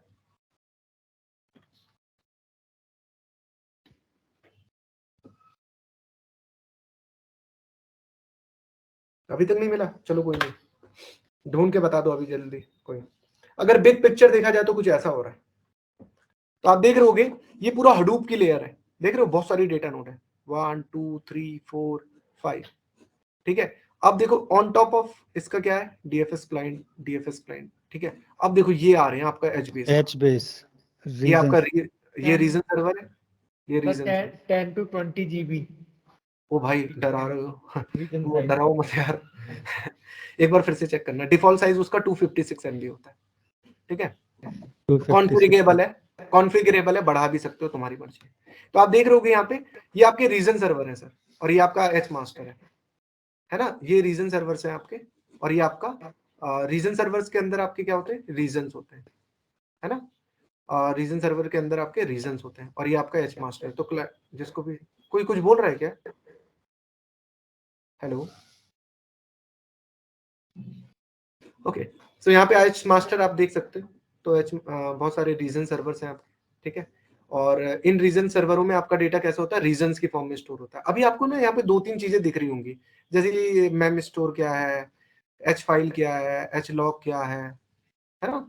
ये सब चीजें अभी मैं इसको डिटेल में डिस्कस करता हूँ। अभी हाई लेवल देखो, एच मास्टर आपके बहुत सारे रीजन सर्वर होते हैं जो कि स्लेव की तरह काम करते हैं, है ना। और ये अल्टीमेटली अपना डेटा कहाँ स्टोर कर रहे हैं, हडूप पे ही तो स्टोर कर रहे हैं। ठीक है, तो ये आपका एक हाई लेवल, और इनके बीच में जो कोऑर्डिनेशन प्रोवाइड कर रहा है वो जुपिटर के थ्रू को प्रोवाइड हो रहा है। अब हम इनको डिटेल में डिस्कस भी करेंगे कि क्या क्या होते हैं यार, ये क्यों, मेम स्टोर क्या है, एच फाइल क्या है। एच फाइल तो फिर भी पता चल गई होगा कि ये कॉलम टेबल्स है हमारी, कॉलम ओरिएंटेड फॉर्म में डेटा, हर एक कॉलम का डेटा इसमें स्टोर होगा। ठीक है, तो अब ये देखते हैं राइट ऑपरेशन इन एचबीएस। तो एचबीएस में राइट ऑपरेशंस कैसे होते हैं। तो अभी मान के चलो ये आपका एक सिंगल रीजन सर्वर उठा रहा हूँ। ठीक है, अभी आपने देखा था ना, ये पूरा रीजन सर्वर था, ये पूरा एक रीजन सर्वर है। Hello guys, am I audible? Yes sir. Yes. Okay, तो अभी आप देख रहे थे ये पूरा एक रीजन सर्वर था। ठीक है, अभी इस रीजन सर्वर में देखो क्या होता है। इस रीजन सर्वर में क्या होता है, इसके अंदर होते हैं, इस रीजन सर्वर के लिए एक होता है एच लॉग, जिसे बोलते हैं राइट लॉग बोलते हैं। जैसे कमिट लॉग्स होते हैं वैसे इसमें भी राइट हेड लॉग होता है। और फिर रीजन आता है, और देखो रीजन के अंदर आप देख रहे होगे कॉलम फैमिलीज देख रहे हो। तो जब भी आप डेटा राइट करते हो ना, तो राइट हेड लॉग, तो इसके थ्रू क्या होता है, डेटा राइट किया जाता है। ठीक है, और आप देख रहे हो यहाँ पे छोटी छोटी एच फाइल्स बन रही है, इनमें आपका कॉलम्स में डेटा होता है। तो मेनली काम कैसे करते हैं राइट ऑपरेशन। तो क्लाइंट जब भी क्या होता है डेटा अपना राइट करता है ना, तो सबसे पहले इसको कॉन्टेक्ट करता है राइट हेड लॉग को। और मैम स्टोर देख रहे हो ना, तो मैम स्टोर बफरिंग का काम करता है, ये 100 MB तक का डेटा अपने अंदर रखता है, उसको राइट करता है तब जाके डिस्क में। ऐसे आप डायरेक्टली डिस्क में राइट नहीं कर सकते हो। हडूप क्या होता है, हडूप तो डिस्क में ही है, तो मैम स्टोर के थ्रू वो डेटा आपका राइट होता है। तो ये जो छोटी छोटी एच फाइल्स बन रही है आपका कॉलम्स के फॉर्म में डेटा को स्टोर करती है। अब यहाँ पे ब्लॉक कैसे आ रहा है भैया, ये क्या है, ये रीड के टाइम काम आता है। जब आप रीड कर रहे होते हैं ना डेटा, जो मोस्ट फ्रिक्वेंटली यूज डेटा है वो ब्लॉक कैचे में पड़ा रहता है, वो रीड ऑपरेशन के टाइम में इस ब्लॉक कैचे का यूज कर रहे होते हैं। तो ये रीजन सर्वर है, रीजन। और ये जो ये राइट हेड लॉग या एच लॉग देख रहे हो ना, ये हर एक रीजन सर्वर में होता ही होता है, जिसके थ्रू आप डेटा को राइट करते हो। तो अगर 10 रीजन सर्वर है, 10 जगह होगा ये। और हर एक रीजन सर्वर के अंदर क्या होंगे, रीजन्स होंगे। जैसे ये एक पूरा रीजन है, और इस पूरी एक कॉलम फैमिली में आपके ये सारे डेटा स्टोर हो रखे हैं। तो जैसे किसी की कॉलम फैमिली स्टोर है, उसके उस कॉलम फैमिली के अंदर 10 कॉलम है, तो 10 कॉलमों के लिए फाइल ऐसे बना रखी है उसने, पूरा का पूरा डेटा कर रखा है। ठीक है। और ये जुकीबर के बारे में मैंने बता दिया ना, कोऑर्डिनेशन का काम करता है यार। HBase depend on the ZooKeeper, so by default HBase manage the Jupyter instance। तो Jupyter का इंस्टेंस HBase मैनेज करता है, और H master and H region server register themselves with the Jupyter। इन ये मास्टर और रीजन सर्वरों को ना अपने आप को Jupyter को रजिस्टर करना होता है, भैया मेरा नाम ये है, मेरा नाम ये, अलाना फलाना। तो ये काम कैसे करता है, यहाँ पे आप देख रहे होगे ना, जुकीबर कोऑर्डिनेट करता है आपके एच मास्टर से और सारे रीजन सर्वरों से कांटेक्ट। इन रीजन सर्वरों में क्या होता है, आपका रीजन्स होते हैं। रीजन्स क्या होते हैं, टेबल्स होते हैं। उन टेबल्स के अंदर, और बहुत सारे रीजन सर्वर, एक रीजन सर्वर में बहुत सारे रीजन होते हैं, उनके अंदर टेबल्स होते हैं, उनके अंदर एच फाइल्स होती हैं जो कि कॉलम फैमिलीज का डेटा स्टोर करती है।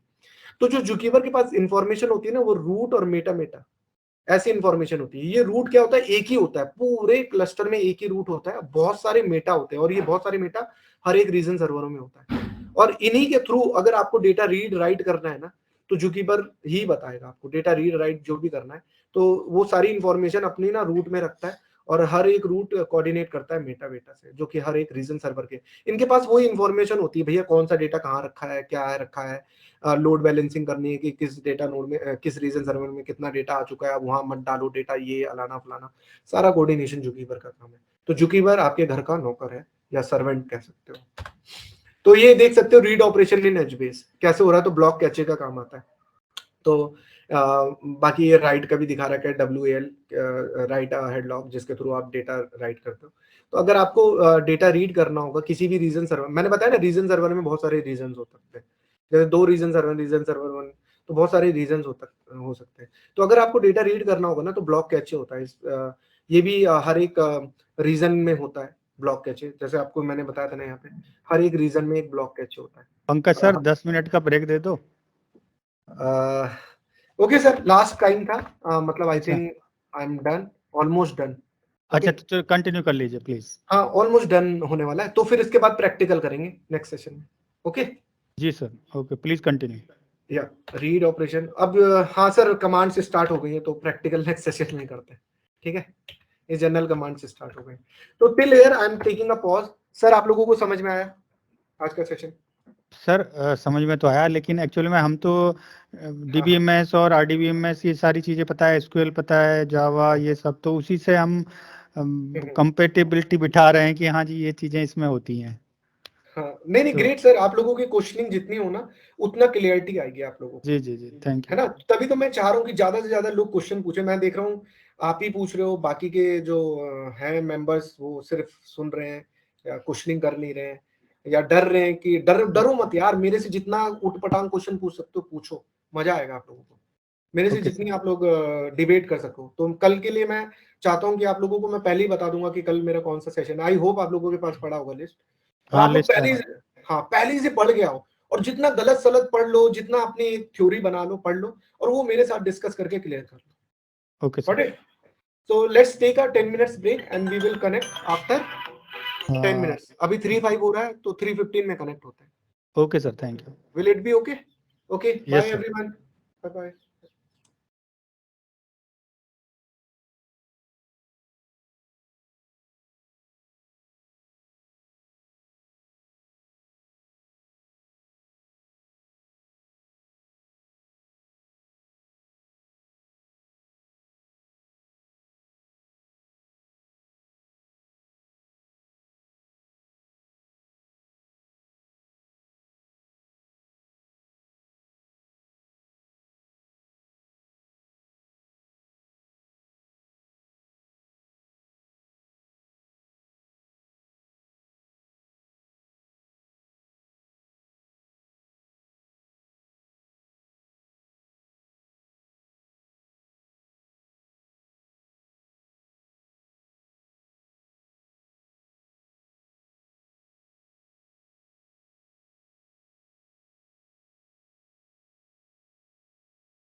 Hello,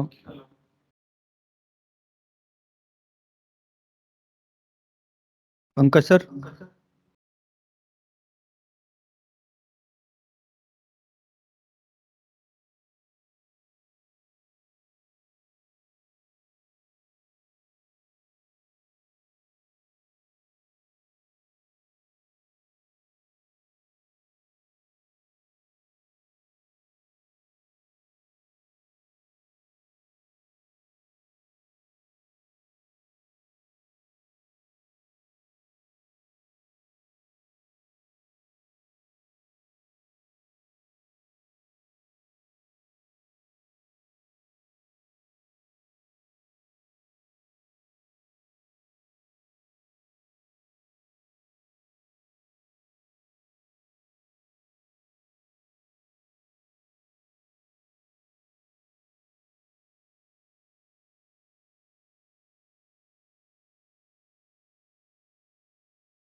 Hello.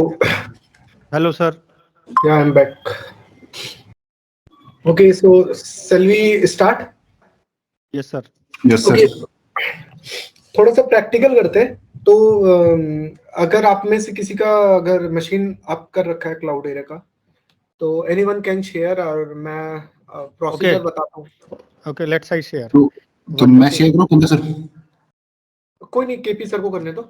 बाकी लोग बैकएंड से अपना करते रहे, ठीक है? एक मिनट सर, एक मिनट, नो प्रॉब्लम। मैं इसको स्टार्ट कर देता हूँ।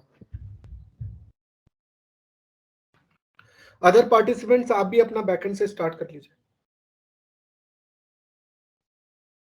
Okay sir.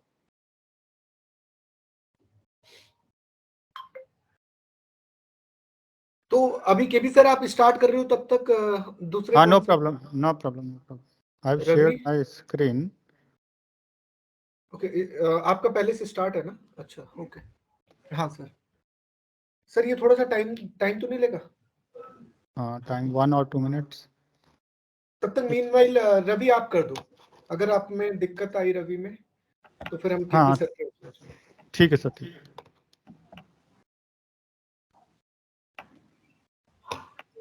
Yes, Ravi. Pankaj sir दिख रहा है? Yes, we can see. So Ravi, guys यहाँ पे ये देखिए, आप लोग ये सब इसके बारे में अवेयर हैं यहाँ तक, डैशबोर्ड के क्लाउडेरा के। तो सबसे पहले एचबीएस को एक्सेस करने के बहुत सारे तरीके हैं। मतलब पहला तरीका तो आप टर्मिनल के थ्रू कर सकते हो। आप देख रहे हो ऊपर आपका टर्मिनल का ऑप्शन है, तो just click on a terminal. May I know our mouse is not working, is there any problem in the system?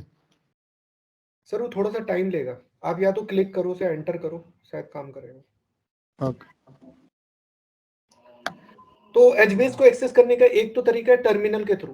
तो यहाँ पे आप एचबेस सेल लिखो, you just type HBase shell, HBase space shell, तो यहाँ से आपको एचबेस का शेल मिल जाएगा। तो यहाँ पे आप एचबेस की बेसिक कमांड्स आप चला सकते हो कि कैसे आप एचबेस में टेबल बना सकते हो, कैसे आप उसका डेटा एक्सेस कर सकते हो, ये सारा का सारा काम यहाँ पे कर सकते हो। एक तरीका तो ये है, ठीक है। यहाँ पे आपका एचबेस का शेल खुल जाएगा और सबसे पहली कमांड टाइप करो स्टेटस, चेक करो कि क्या मेरी है। सर मेरी स्क्रीन वर्क नहीं कर रही है, एक मिनट जरा दोबारा से ट्राई कर रहा हूँ, आप थोड़ा सा होल्ड कीजिए। Okay okay, no worry. और अदर्स ट्राई कर रहे हैं?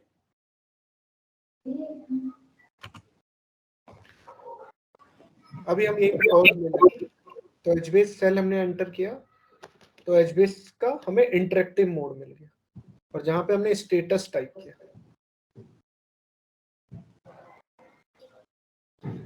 एरर दे रहा है, can not get master address from Jupiter states. ये सारी कमांड है। एकदम से दोनों के कैसे बंद हो गए? आपका भी कैसे?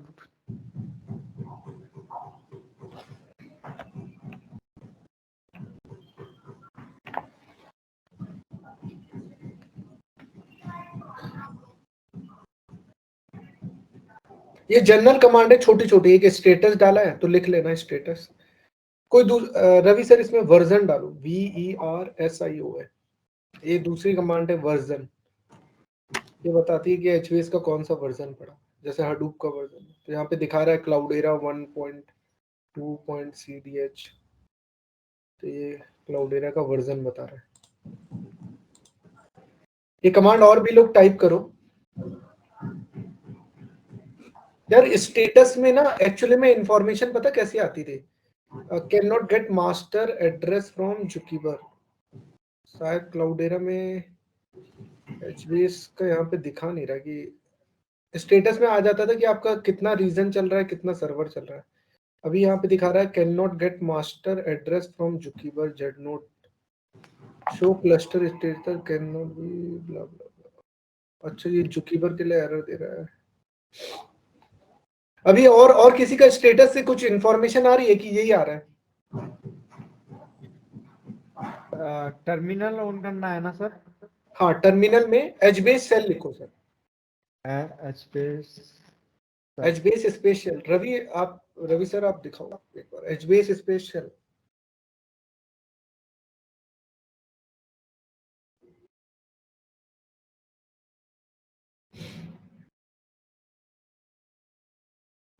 सर दिख रहा है स्क्रीन मेरी? हाँ हाँ, आपकी स्क्रीन दिख रही है, विजुअल। ये टाइप कीजिए एचबीएस शेल, तो आप देखेंगे यहाँ पे आपका एक इंटरेक्टिव मोड। और सबसे पहली कमांड डालिएगा स्टेटस।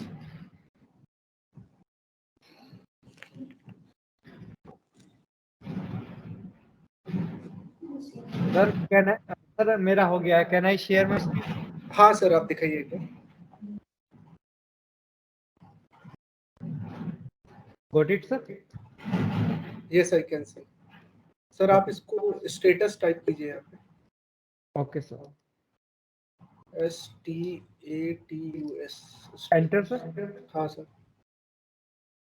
ये देखिए ये आना है। रवि का एरर आ रहा था, जनरली ये आएगा। ये बताता है आपका एक एक्टिव मास्टर है, यस सर। और 0 बैकअप मास्टर, मतलब कोई बैकअप मास्टर है नहीं, और एक सर्वर है, मतलब सर्वर बोले तो एक रीजन सर्वर है। Sir can you maximise this one? Sir तो मेरे इसमें क्या प्रॉब्लम आ रही है कि वो ऐसा दिखा रहा है? देखना पड़ेगा, आपने बैकएंड में चला रखा होगा एच मास्टर पहले से, तो उसको कर लेंगे, ऐसा कुछ नहीं। एक बार आप ना रीस्टार्ट कर लो अपना दोबारा। Okay sir. सिस्टम को रीस्टार्ट कर लो। Okay sir. ठीक है गाइस, तो यहाँ पे आप इंफॉर्मेशन देख रहे हो, एक एक्टिव मास्टर आ रहा है, एक सर्वर आ रहा है ना। तो ये बता रहा है एक मास्टर है, एक सर्वर है, और कोई बैकअप नहीं है आपका। दूसरा कमांड होती है वर्जन। वर्जन आपको बताता है कि आप कौन सा वर्जन यूज कर रहे हो, ठीक है। हाँ, तो ये बता रहा है कि क्लाउडेरा का 1.2 CDH ये वाला यूज कर रहे हो। अब अगर आपने एचबीएस अबंतु में सेटअप किया होता ना, तो वहां पे आपको एचबीएस का वर्जन बताता, ठीक है। अब तीसरी जनरल कमांड आपकी क्या होती है? तीसरी जनरल कमांड आपकी होती है table underscore help. Table underscore help.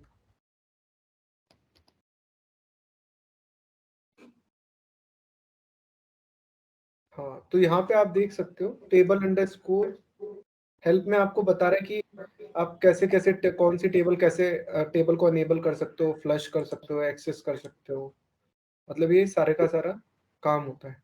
Okay sir. है ना। स्टेटस के साथ आप और भी चीजें खेल सकते हो, जैसे आप स्टेटस टाइप करो sir, status. Hello, am I audible? Hello, am I audible guys? Yes, sir. I think KP sir, can you hear us?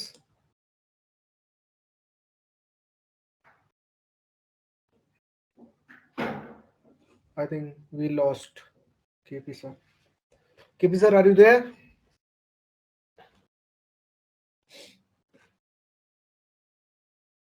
Anyone? और किसी का स्टार्ट हो रखा है? He, she can share their screen.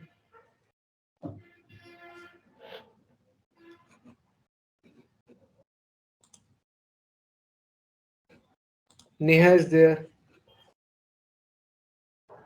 Hello, Neha ma'am, are you there? मैंने Neha ma'am का नाम लिया, नेहा मैम ने क्विट मार दिया।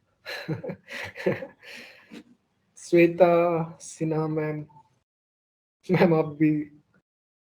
Anyone can share me your screen?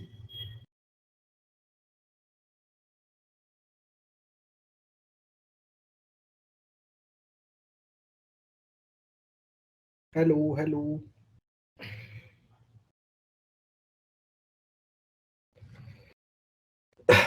Am I audible, guys? Yes, sir. यार मेक श्योर यार नेक्स्ट क्लास में ना मेरे को सारे एक्टिव चाहिए, चाहे सर हो चाहे मैम हो। ऐसा नहीं है कि आप लोग मतलब कहानी सुन रहे हो, यहाँ पे एक फेरी टेल चल रही है and you guys only just. और कोई है जो शेयर करे स्क्रीन जिसका सिस्टम चल रहा है? आशीष आपका चल रहा है? हाँ भाई चल रहा है। Can you share your screen? मैं लैपटॉप से ज्वाइन नहीं है मैंने। अच्छा, ओके, मैं इससे दिखा दूँ? No problem. नहीं नहीं, ये आशीष काफी, ये तो खतरनाक ही है। You can stop, no problem, okay. You can stop. Any other faculty? KP sir left हो गए यार। Ravi, are you there? Yes, yes, sir. Can you share your screen? Sir मैंने दोबारा रीस्टार्ट किया, 1 मिनट वेट कीजिए। ओके, ठीक है guys, मैं तब तक क्या कर रहा हूँ, स्क्रीन शेयर कर रहा हूँ। आप लोग ना कमांड को एक बार नोट कर लो कि आप लोगों को क्या क्या कमांड टाइप करनी है, ठीक है। Let me know if you can see my screen, is it visible? Yes sir. Yes. So ये हमारी जनरल कमांड्स है, ठीक है। जैसे अभी स्टेटस देखा तो स्टेटस में हमें पता चला कि हमारे कितने मास्टर रन हो रहे थे, कितने सर्वर रन हो रहे थे। वर्जन हमें बताता है कि कौन सा लेटेस्ट वर्जन पड़ा हुआ है। टेबल हेल्प में बताता है कि सारी इंफॉर्मेशन टेबल रिलेटेड, कि हम टेबल को स्कैन कर सकते हैं, ड्रॉप कर सकते हैं, गेट कर सकते हैं, पुट कर सकते हैं, डिसेबल कर सकते हैं, अनेबल कर सकते हैं, बहुत सारी एक्टिविटी। हु एम आई?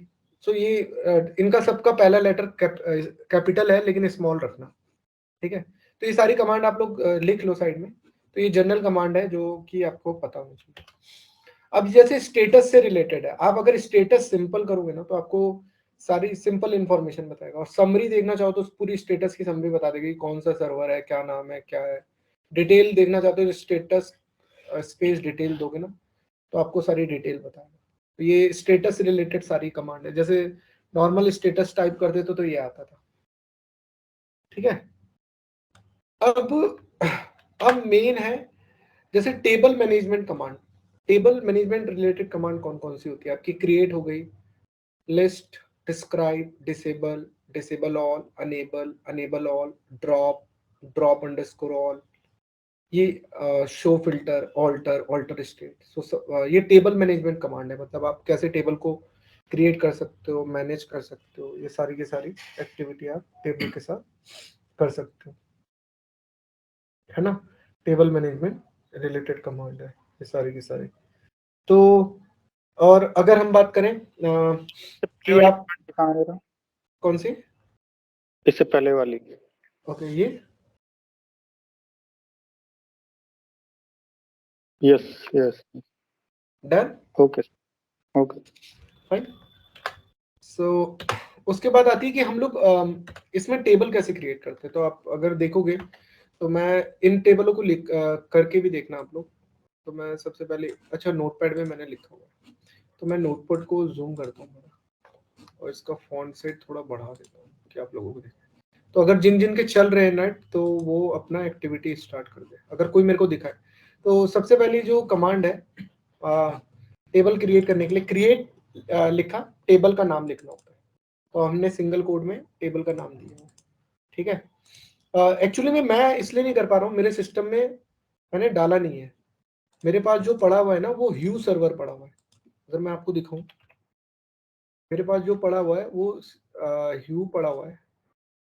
और आप लोगों का भी, जैसे मैंने बताया ना, एक कमांड लाइन के थ्रू आप कर सकते हो काम, है ना।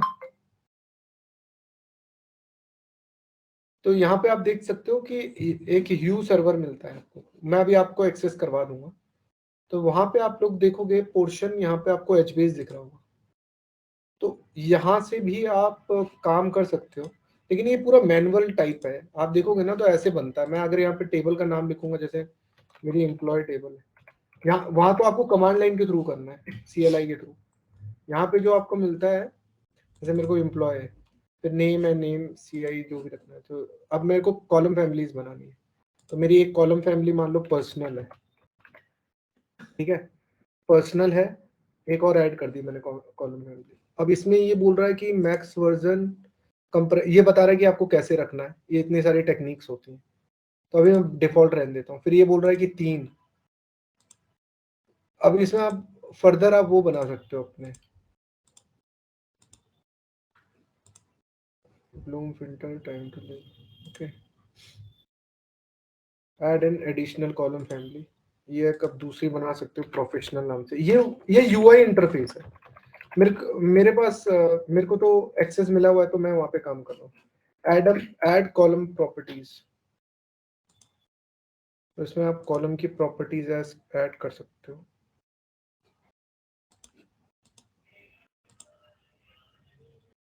ठीक है, तो एक टेबल बनी और कॉलम का नाम रख सकते हो। जैसे कि कॉलम का नाम क्या हो गया, नेम हो गया, और क्या हो सकता है, सिटी हो गया, इसको हटा दे। प्रोफेशनल डिटेल क्या हो सकती है, उसकी डिपार्टमेंट हो गया, उसकी सैलरी हो गई। ये UI के थ्रू है, ये ह्यू का UI मिलता है। इसको अगर हम सबमिट करें, can not convert argument to the integer. अच्छा,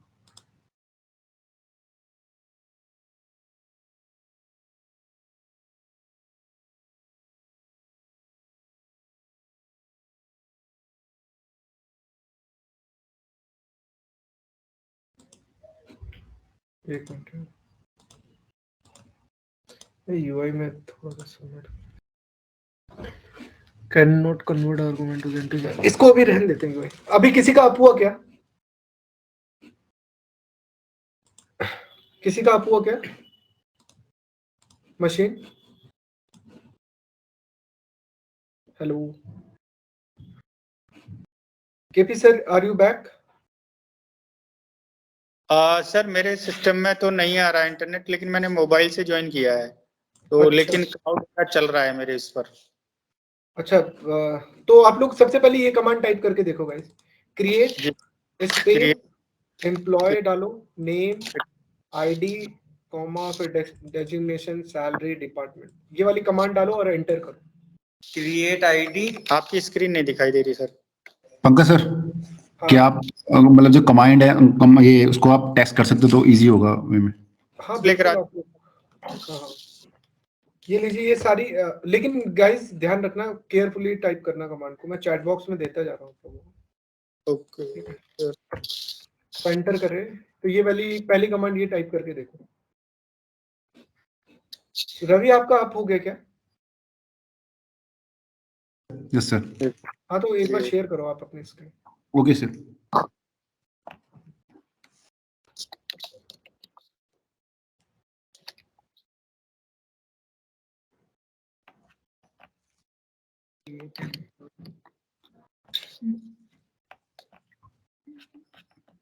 It's visual. हाँ, इज इट विजुअल? तो अब चलने लग गया ना रवि सर आपका? Yes sir. सर ये कमांड, हाँ हाँ, एंटर मारो। तो गाइस देख रहे हो ना आप स्क्रीन में, तो एंटर मारा तो ये आपकी एक टेबल क्रिएट कर देगा, दिख रहे हो? और ये लोग ना अपना यूआई भी देते हैं, तो आप देख सकते हो कि इसने एक एम्प्लॉय नाम की टेबल को क्रिएट कर रखा है। तो जो दूसरी कमांड होती है वो होती है लिस्ट। लिस्ट टाइप करो तो लिस्ट दिखाता है कि आपके सर्वर में कितनी टेबल्स हैं, मतलब अभी तक क्रिएटेड है। तो आप ये लिस्ट में देखोगे ना तो लिस्ट दिखाएगा आपकी एक एम्प्लॉय नाम की टेबल। देखो स्टूडेंट भी बनी हुई है, ठीक है? ये स्टूडेंट याद होगा रवि ने उस टाइम बनाई थी, है ना? मतलब रवि ने बहुत पहले भी चलाया था इसे, तो स्टूडेंट बना दिए। तो और लिस्ट कमांड से आप देख सकते हो। अब आप चाहो ना अपनी टेबल को डिसेबल भी कर सकते हो। अगर इसको आप देखना चाहते हो ना कि मेरे को सर्वर में कहाँ होगी, तो आप अपना ब्राउजर ऑन करना, ब्राउजर। हाँ, तो यहाँ पे आप देख रहे हो एचबेस का एक वो बना हुआ है बुकमार्क, एचबेस। हाँ, तो यहाँ पे रीजन सर्वर अलग ऑन कर लो और मास्टर अलग कर लो। ये इनका वेब यूआई इंटरफेस है, इसे थोड़ा मैक्सिमाइज करना, बड़ा करना। तो आप यहाँ पे देखोगे ना, यहाँ रीजन सर्वर में बताता है कि आपकी कौन कौन सी टेबल है। अभी तो फिलहाल एक ही रीजन सर्वर है ना? तो आप नीचे आओगे तो ना यहाँ पे आपको दिखाएगा इंफॉर्मेशन। देखो यहाँ पे रिक्वेस्ट मैट्रिक्स, स्टोर फाइल। अब ये देखो स्टूडेंट दिखा रहा है, स्टूडेंट, और नीचे एम्प्लॉय दिखा रहा है। तो दो टेबल उसने अपनी बनाई है, स्टूडेंट नाम से, एक एम्प्लॉय नाम से नीचे बना रखी है, ठीक है? तो यहाँ पे आप यहाँ से देख सकते हो कि आपकी टेबल मतलब क्रिएट हो गई है आपके रीजन सर्वर में। और ये रीजन्स है, अभी तक 2 रीजन्स हो गए, है ना? तो ये दोनों रीजन बनाए उसने, ठीक है? क्योंकि मैंने बताया कि रीजन सर्वर में बहुत सारे रीजन्स हो सकते हैं, ठीक है? अब आप चाहो ना तो अपनी टेबल को डिसेबल, एनेबल सब कर सकते हो। Can you jump again on? कैसे गए रीजन पर? कैसे गए थे? क्या रीजन पर कैसे गए थे? रीजन्स पे कैसे गए? अच्छा, एचबेस, ये एचबेस है ना सर? यहाँ पे रीजन सर्वर लिखा हुआ है, देख लो। अच्छा, एच बेस के अंदर, ठीक है। हाँ, रीजन और उसका मास्टर है। एक बार मास्टर पे भी क्लिक करना, अलग खोलना, राइट क्लिक करना और न्यू टैब में खोलना मास्टर। अरे वही एचबीएस के रीजन सर्वर के नीचे है मास्टर, उसको न्यू टैब में खोलना। तो मास्टर के पास मेटा डेटा इंफॉर्मेशन रहती है। ये देखो मास्टर बता रहा है अभी आपका एक ही रीजन सर्वर ऑन है, जो कि इस नाम से क्विक स्टार्ट डॉट क्लाउडेरा ब्ला ब्ला। अगर आपके और भी रीजन सर्वर होते ना, एक से ज्यादा भी बना सकते हो आप रीजन सर्वर। तो ये पूरी इंफॉर्मेशन बता रहा है। तो मास्टर के पास सारी इंफॉर्मेशन रहती है, कौन सा रीजन क्या है, कैसा है, ठीक है? वापस और मैंने आपको बताया ना इसका जैसे 2 तरीका। एक तो आपको पता चल गया कि कमांड लाइन के थ्रू कर सकते हैं, CLI के थ्रू। एक आप ह्यू के थ्रू कर सकते हैं। आपको वहां ह्यू दिख रहा है, वहां पे जाना। कल खुलवाया था मैडम ने आप लोगों का ह्यू, ब्राउजर में जाना, वही ब्राउजर। अभी तो खोला था ब्राउजर। हाँ,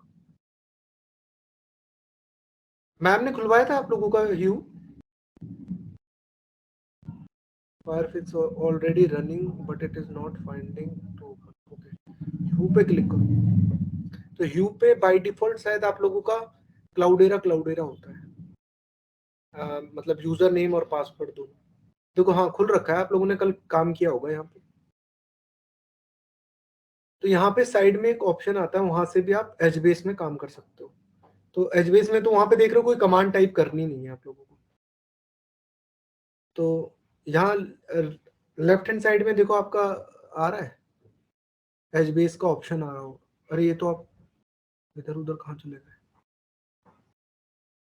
लेफ्ट हैंड साइड में देखो एचबेस का ऑप्शन आ रहा है कहीं, या ड्रॉप डाउन में? चलो इस वाले पार्ट को बाद में एक्सप्लोर कर लेना। यहाँ पे आपका एचबेस होगा, जैसे मैं अभी टाइप नहीं कर रहा था टेबल का नेम और ये सब, ठीक है? तो ये आपको यहाँ पे आप देख रहे हो कि अब जैसे आपकी टेबल बन गई है, ये क्या कर रहे हो? हेलो, पंकज सर एक मिनट। हम्म।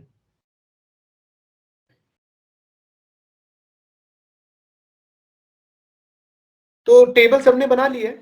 अब जैसे टेबल को डिसेबल करना होता है, मैं कमांड दे रहा हूँ। टेबल को आप डिसेबल कैसे कर सकते हो?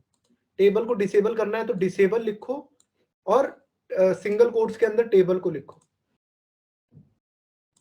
तो जैसे चेक करोगे ना कि आपकी टेबल डिसेबल है कि अनेबल है, तो ये कमांड डालोगे ना, डिसेबल कोलन एम्प्लॉय, तो ये आपकी टेबल को डिसेबल कर देगा। अब आपको कैसे पता कि आपकी टेबल डिसेबल हो गई है? तो आप स्कैन करके देखो। तो स्कैन कमांड होती है जनरली रीड करने के लिए डेटा, कि आप लोग कैसे रीड कर सकते हो डेटा को, है ना? तो ये दो कमांड टाइप करके देखो। पहले डिसेबल क्या करता है, आपकी टेबल को डिसेबल कर देगा। अब आपको पता नहीं है कि ये हुई है कि नहीं, तो स्कैन कमांड के थ्रू आप चेक कर सकते हो कि आप अपने टेबल को स्कैन करोगे ना, रीड करने की कोशिश करोगे, तो वो आपको बोलेगा कि भैया ये टेबल अवेलेबल नहीं है, ये डिसेबल हो चुकी है।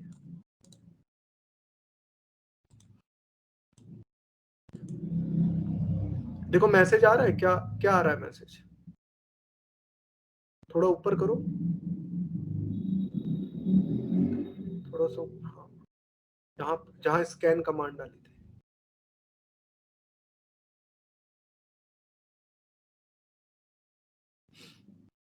ना सारा मैसेज आ गया क्या? हाँ, यहाँ पे आ रहा है, देखो एम्प्लॉय इज डिसेबल, तो आप इसको स्कैन नहीं कर सकते हो क्योंकि डिसेबल हो रखी है। ठीक है, एक और टेबल क्रिएट करके देखो। ये वाली टेबल दी है ना मैंने, सेम कमांड टाइप करो, बस उसको एम्प्लॉय 2 कर दो। अब मान लो ऐसे आपके पास बहुत सारी टेबल्स होंगी और आप चाहते हो कि मेरी इन टेबल्स को, ये मतलब पर्पस क्या है डिसेबल करने का? पर्पस ये है कि आपकी इन टेबलों को और कोई यूज नहीं कर सकता है। और ड्रॉप करने से पहले, किसी भी टेबल को ड्रॉप करने से पहले आपको उसको एक बार डिसेबल करना होता है। आप डायरेक्टली ड्रॉप नहीं कर सकते हो एचबीएस में कोई भी टेबल। ठीक है, तो इसको एंटर करोगे ना, तो ये आपका दिखाएगा कि आपकी एक और टेबल बन गई है। तो अगर इसकी प्रॉपर्टी चेक करो ना, स्कैन लिखो, स्कैन और स्पेस सिंगल कोड में एम्प्लॉय 2, अभी अपर की दबाओ, कमांड्स आ जाएंगी।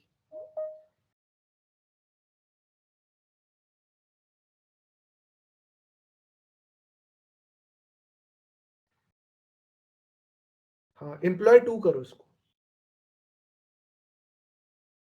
तो ये टेबल आपकी अनेबल होगी।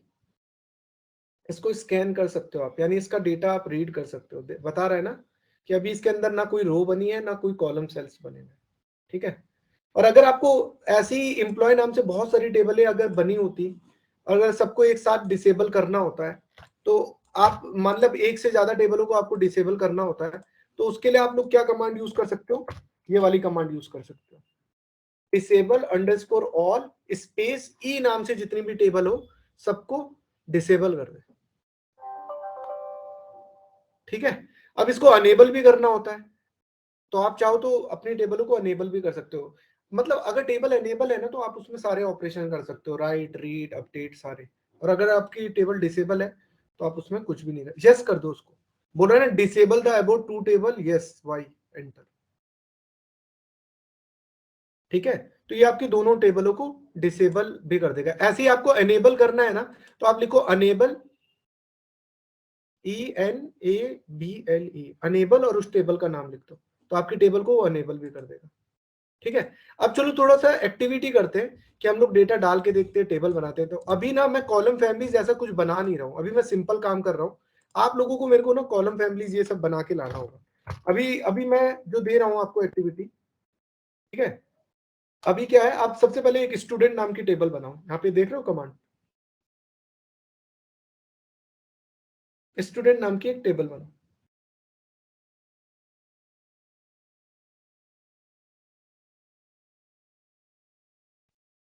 इस कमांड को कॉपी कर लो। Hello Ravi, are you there? Hello Ravi, can you hear us? Yes, Pankaj sir, wait. Yes. You can share my screen. तो इस कमांड को टाइप करो कि अभी हम एक सिंपल सी टेबल बना रहे हैं, उसके अंदर 3 कॉलम है। क्रिएट टेबल का नाम student, name, as, course.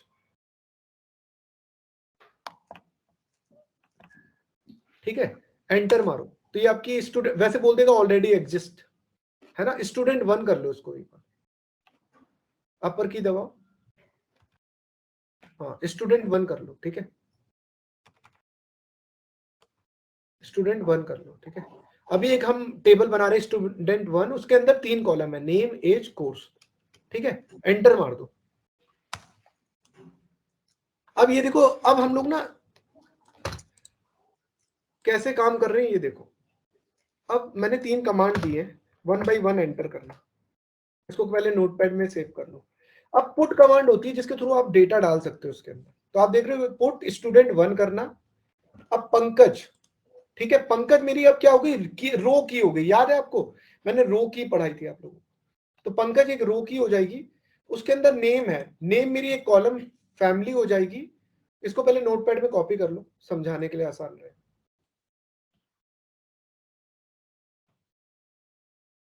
Notepad, अरे यहाँ नहीं भाई, अरे सुनते नहीं हो यार। Wait.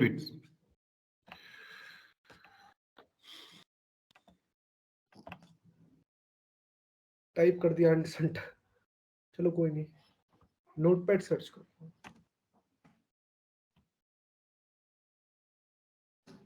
ठीक है, इसको यहाँ पेस्ट करो।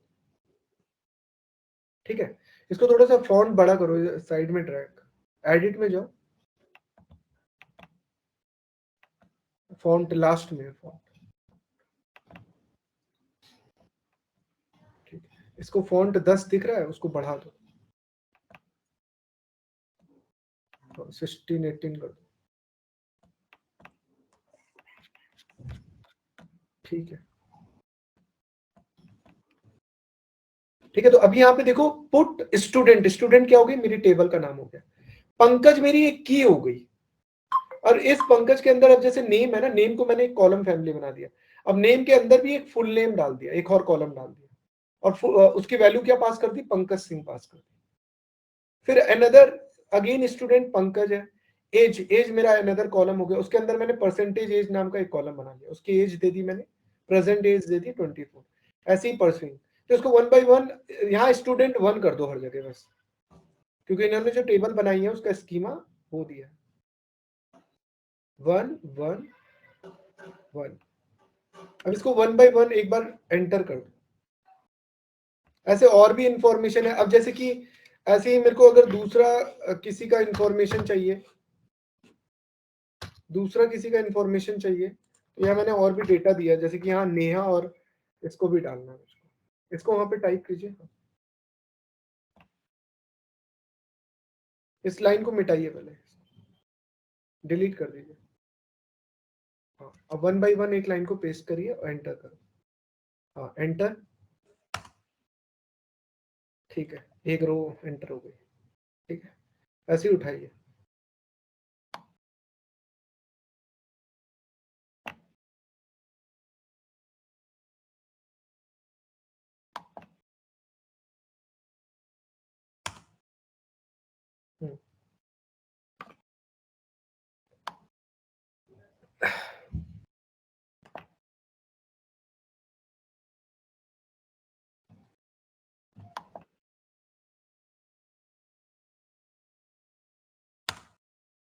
ठीक है, ये एक पर्टिकुलर पंकज नाम की है, उसके करस्पॉन्डिंग ऐसे ही देखिए। अब दूसरा मैंने दिया है चैट बॉक्स में, ये डेटा भी आप कॉपी कर लीजिए।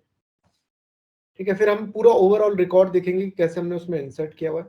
अब कैसे एक पर्टिकुलर डेटा को आप एक्सेस कर सकते हो, जो कि हडूप में ये सब चीजें पॉसिबल नहीं रहती थी, अभी तो हम तो कर रहे हैं। बस यहाँ पे स्टूडेंट 1 1 कर दीजिएगा हर जगह से,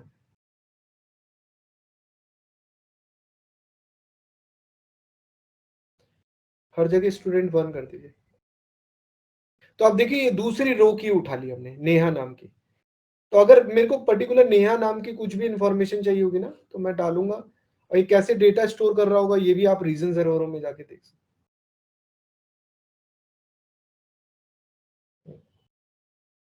अब नेहा से 1 बाई 1 उठा लीजिए। तो नेहा रो की हो गई आपकी। तो रो की देना बहुत इंपॉर्टेंट है। आप जैसे मैंने पंकज, नेहा, रवि दिया ना, तो आप यहाँ पे 1 2 3 ऐसे दे सकते हो। तो उस 1 के करस्पॉन्डिंग जो भी इंफॉर्मेशन होगी वो सारी आ जाएगी। तो अगर किसी को पंकज नाम का कुछ डेटा चाहिए तो पर्टिकुलर पंकज नाम का डेटा को एक्सेस कर ले।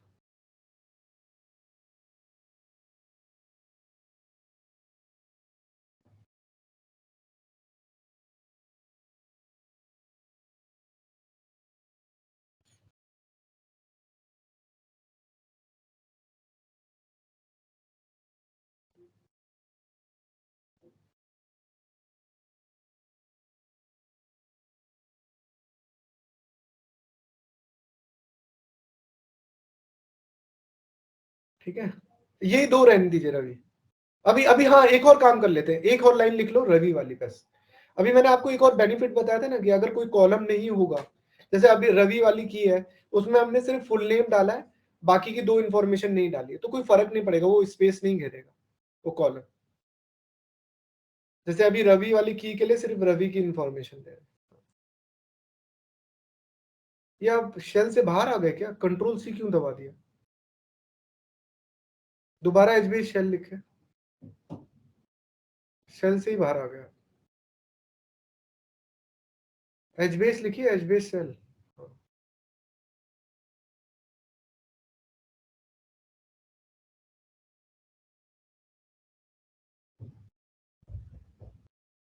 अभी हम लोग इसके अंदर डेटा देखेंगे।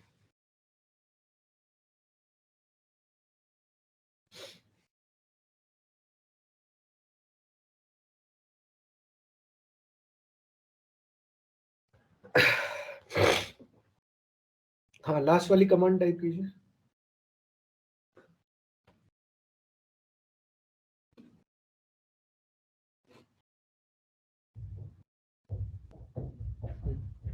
तो अब इसमें ना, अब स्कैन टेबल का नाम लिखेंगे, स्कैन।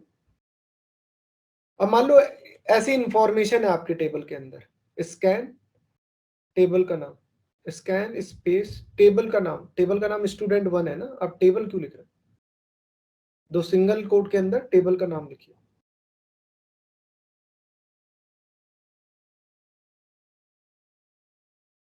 सिंगल कोट्स के अंदर, हाँ।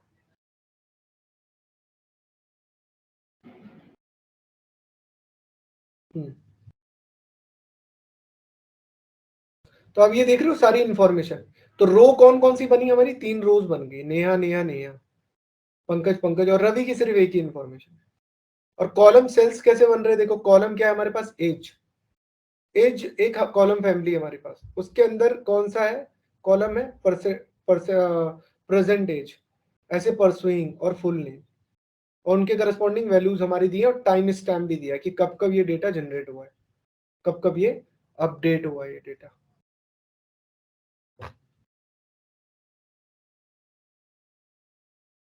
है ना? तो ये सारी की सारी इंफॉर्मेशन हमारे पास है।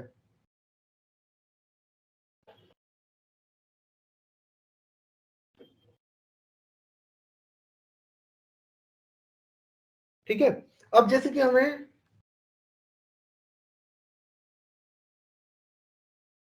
अब जैसे कि अब हाँ हाँ जैसे मुझे पूछना है, जिसमें जैसे इसमें लिखा करना 3 रो है हाँ दिख रहा है आपको? तो इसमें हाँ जैसे हमने तो काफी नेहा नेहा इतनी सारी हर एक रो को लिया है ना, 1 2 3 4 5, पर हाँ दिखा रहा 3 ही है, मतलब हाँ, मैंने 3 तीन ही है। मैंने हर 3 की वो दिया है मतलब। हाँ, हर 3 इंफॉर्मेशन है ना। स्टार्टिंग में हमने स्टूडेंट बनाया था, हाँ और स्टूडेंट के अंदर हमारे नेम था, एज था, और कोर्स था। तो हमने उनकी जैसी इंफॉर्मेशन, जैसे डेटा इंसर्ट करवाया वैसा पड़ा हुआ है। अब बेनिफिट क्या होता है? ये मेन तो बेनिफिट का है, ये तो आपने डेटा डाल दिया, स्टोर कर दिया। ऐसे मान लो मिलियंस ऑफ रिकॉर्ड होंगे भाई, मिलियंस ऑफ रिकॉर्ड। अगर मान लो एक की है ना, और उसके करस्पॉन्डिंग 100 कॉलम है, तो उस की के 100 कीज होंगी, जैसे नया नया नया नया करके 100 होंगी, और उसके करस्पॉन्डिंग 100 कॉलमों की इंफॉर्मेशन होगी। बेनिफिट क्या है कि कॉलम ओरिएंटेड फॉर्म में डेटा को स्टोर करता है। तो अगर मेरे को कोई पर्टिकुलर रिकॉर्ड एक्सेस करना होगा ना, उसका टाइम अगर मैं देखूं, और सेम चीज तुम हाइव में करके देखो, अगर आपको बेंच मार्किंग करनी है, तो आप देखोगे टाइम में कितना डिफरेंस आएगा।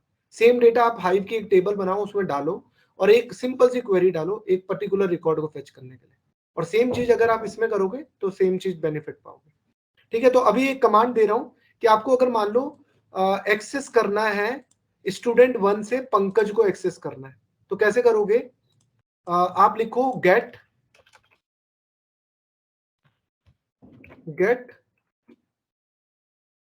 और टेबल का नाम सिंगल कोड में कॉमा पंकज नाम की के करस्पॉन्डिंग जितनी इंफॉर्मेशन है सब दे दे। ये देखो ये वाली कमांड टाइप कर लो आप, अभी मैंने दी है चैट बॉक्स में, ये वाली कि भैया मेरे को स्टूडेंट 1 वाली टेबल से सिर्फ पंकज का डेटा निकाल के दे दे। पंकज की जगह आप नेहा भी डाल दो, कुछ भी डाल दो, तो ये पर्टिकुलर रिकॉर्ड को निकाल के देगा और बहुत फास्ट देता है। अभी तो कम डेटा सेट है तो क्या ही डिफरेंस दिखेगा तुम्हें, लेकिन जब millions of record trillions of record होते हैं ना, तब आपको टाइम डिफरेंस ये सब दिखेगा। देखो ये पर्टिकुलर पंकज के करस्पॉन्डिंग उसने निकाल दी। अपर की दबा, पंकज की जगह नेहा करो, पंकज की जगह नेहा करो तो नेहा का दे देगा, रवि की जितनी पड़ी है उतनी इंफॉर्मेशन दे देगा।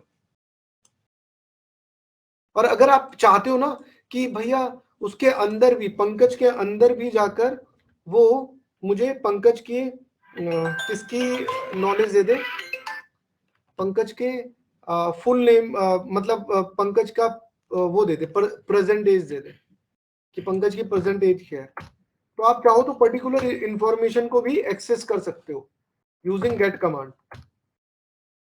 ये वाली कमांड दे रहा हूं मैं।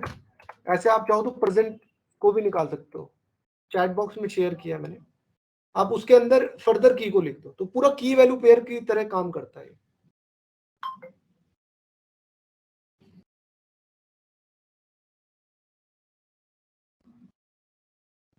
आप इनमें रिकॉर्ड को अपडेट भी कर सकते हो। कल के दिन पता चल रहा है कुछ गलत दब गया क्या, ऊपर जाना, पंकज के अंदर प्रेजेंट एज क्या लिखी हुई, स्पेलिंग तो गलती नहीं होगी।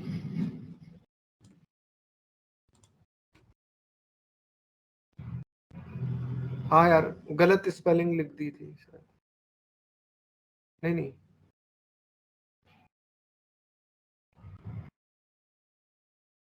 नहीं नहीं, इसमें सिर्फ एज लिखना, सॉरी यार, एज लिखना, कमांड दोबारा टाइप करना।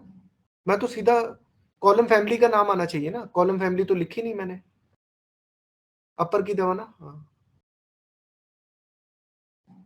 यहाँ पे एज लिखो। प्रेजेंट एज तो कॉलम फैमिली का पार्ट है, प्रेजेंट हटा दो, एज ही रहने दो बस। तो एज के अंदर भी ना, जैसे ओल्ड एज, प्रेजेंट एज, बहुत सारे कॉलम बना सकते हो। अभी ये पर्टिकुलर एज में भी बताएगा, अगर बहुत सारे कॉलम होंगे तो अभी तो एक ही कॉलम है तो उसी का डेटा दिखाएगा। एंटर मार, ये देख रहे हो पर्टिकुलर वैल्यू दिखा रहा है 24। अगर आप चाहो ना आप इसका डेटा और भी बढ़ा सकते हो। अगर मैं एक और पुट कमांड दे दूं, वेट, अब देखो, अब मैं कॉलम फैमिलीज बढ़ा भी रहा हूं। नेकेड आई से आप ये तो नहीं देखो, अरे यार आप अपना वो नोटपैड खोलना एक बार, रुको मैं ही दे देता हूं बना के। स्टूडेंट 1 पंकज, एज के अंदर डाल देता हूं मैं ओल्ड एज, प्रेजेंट एज होती थी, ओल्ड एज डाल दी मैंने, एक और कॉलम बना दिया, एज मेरा ओल्ड एज 18। जैसे मैंने एक और इंफॉर्मेशन दे दी, देखो ये वाली कमांड है, इसको टाइप करो। अभी मैंने क्या किया, पुट स्टूडेंट 1 पंकज एज, मेरी एक कॉलम फैमिली थी उसके अंदर एक और कॉलम बना दिया, एक तो प्रेजेंट एज नाम से, एक ओल्ड एज नाम से। तो जब मैं हाँ एंटर मारो तो स्टूडेंट 1 में आ गया। अब दोबारा ऊपर वाली कमांड टाइप करो, गेट स्टूडेंट 1 पंकज एज, तो वो दोनों एज को दिखाएगा, उस कॉलम फैमिली में पड़ी हुई दोनों एज को दिखाएगा। तो पंकज तो रो की हो गया, की अब दिखा रहा है। तो ये पूरा का मतलब इसमें आप रो लेवल एक्सेस आराम से कर सकते हो इसमें, ये आपका बेनिफिट्स होता है। ठीक है, ऐसे यार इसमें और भी है, आप चाहो तो इनको अपडेट भी कर सकते हो रिकॉर्ड को, जैसे मैंने बताया था ना इसमें रिकॉर्ड अपडेट, तो अगेन पुट कमांड के थ्रू कर सकते हो। अभी आपने रवि अपर कमांड दबाना आप, हाँ और अपर, और अपर जाओ, अपर दबाते रहो। हाँ, अब जैसे यहाँ पे आप चाहते हो स्टूडेंट एक और दबाना की दबाना, अब आप चाहते हो कि रवि का जो फुल नेम था रवि सिंह नहीं है, वो रवि सिंह पोखरियाल है, तो उसको रवि सिंह पोखरियाल कर दो, इसके अंदर सिंह के जो हटा दो, पोखरियाल कर दो। तो आप अपडेट भी कर सकते हो, तो अगेन पुट कमांड के थ्रू भी आप अपडेट कर सकते हो। तो पहले वो हाँ सिंगल कोट्स एंटर मार दो, तो ऐसे चाहो तो आप दोबारा भी डेटा को अपडेट कर सकते हो। तो ये बेनिफिट होता है। अब मैंने क्या बताया, डेटा अल्टीमेटली कहाँ है, हडूप में, लेकिन फिर भी वो हडूप के अंदर जाके आपके रिकॉर्डों को अपडेट कर रहा है, जो कि हडूप में आप कर ही नहीं सकते थे। बता दो अगर कहीं किया हो आपने, हडूप में आपने कोई HDFS में कोई डेटा डाल दिया हो और आप उस रिकॉर्ड को अपडेट कर रहे हो, तो वो पॉसिबल नहीं था। एक बार इसका ब्राउजर खोलना, रीजन सर्वर्स खोलना,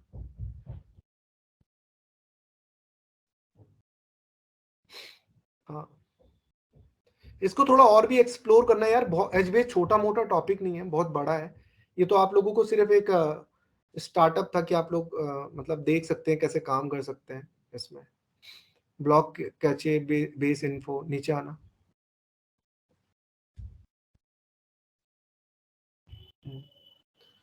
तो अभी जैसे कि यहाँ पे स्टूडेंट 1 है, इसको क्लिक करना, नीचे नीचे, हाँ अभी यहाँ पे देखो इसके बारे में पूरा बताता है। मेमोरी साइज, देखो कॉलम फैमिली क्या दिखा रहा है, कोर्स, कॉलम फैमिली नेम, और नीचे आना, ऐसी आपकी एज नाम की होगी, है ना। तो 3 कॉलम फैमिलीज हैं।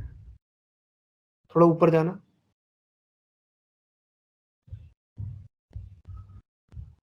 हाँ थोड़ा ड्रैग करके ऊपर करना, है ना। अरे इसको नहीं, हाँ इसको ड्रैग करो ना, हाँ।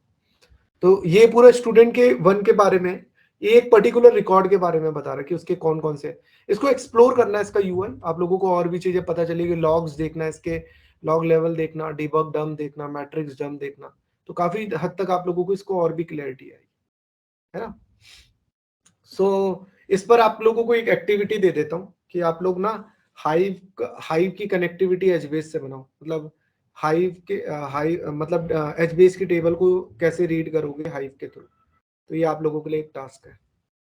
ओके सो गाइज, इस पे और भी प्रैक्टिस करना, मैं आप लोगों को ग्रुप में शेयर कर दूंगा कि HBase में, और आप ये एक्टिविटी करके देखना।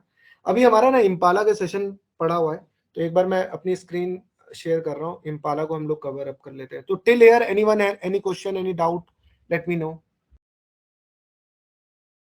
यहाँ तक किसी को कोई दिक्कत, अब प्रैक्टिकल करके देखना और भी इंटरेस्टिंग लगेगा आपको ये पंकज HBase। सर, आपने क्या बोला, HBase की टेबल को हाइव में करना है? हाइव में जैसे टेबल रीड करते हो ना आप, तो ओके। वैसे HBase की टेबल को कैसे रीड कर लोगे हाइव में, ठीक है। कि HBase की टेबल को अगर रीड करना है हाइव में, बहुत सारे आर्टिकल है, आप लोग ट्राई करना, how to read HBase table in hive, देखना कि कैसे करेंगे रीड। सर्च करोगे ना, access HBase table with hive, Amazon EMR में दिया हुआ है किसी ने, using hive to access an existing HBase table example, how do I access HBase table in hive,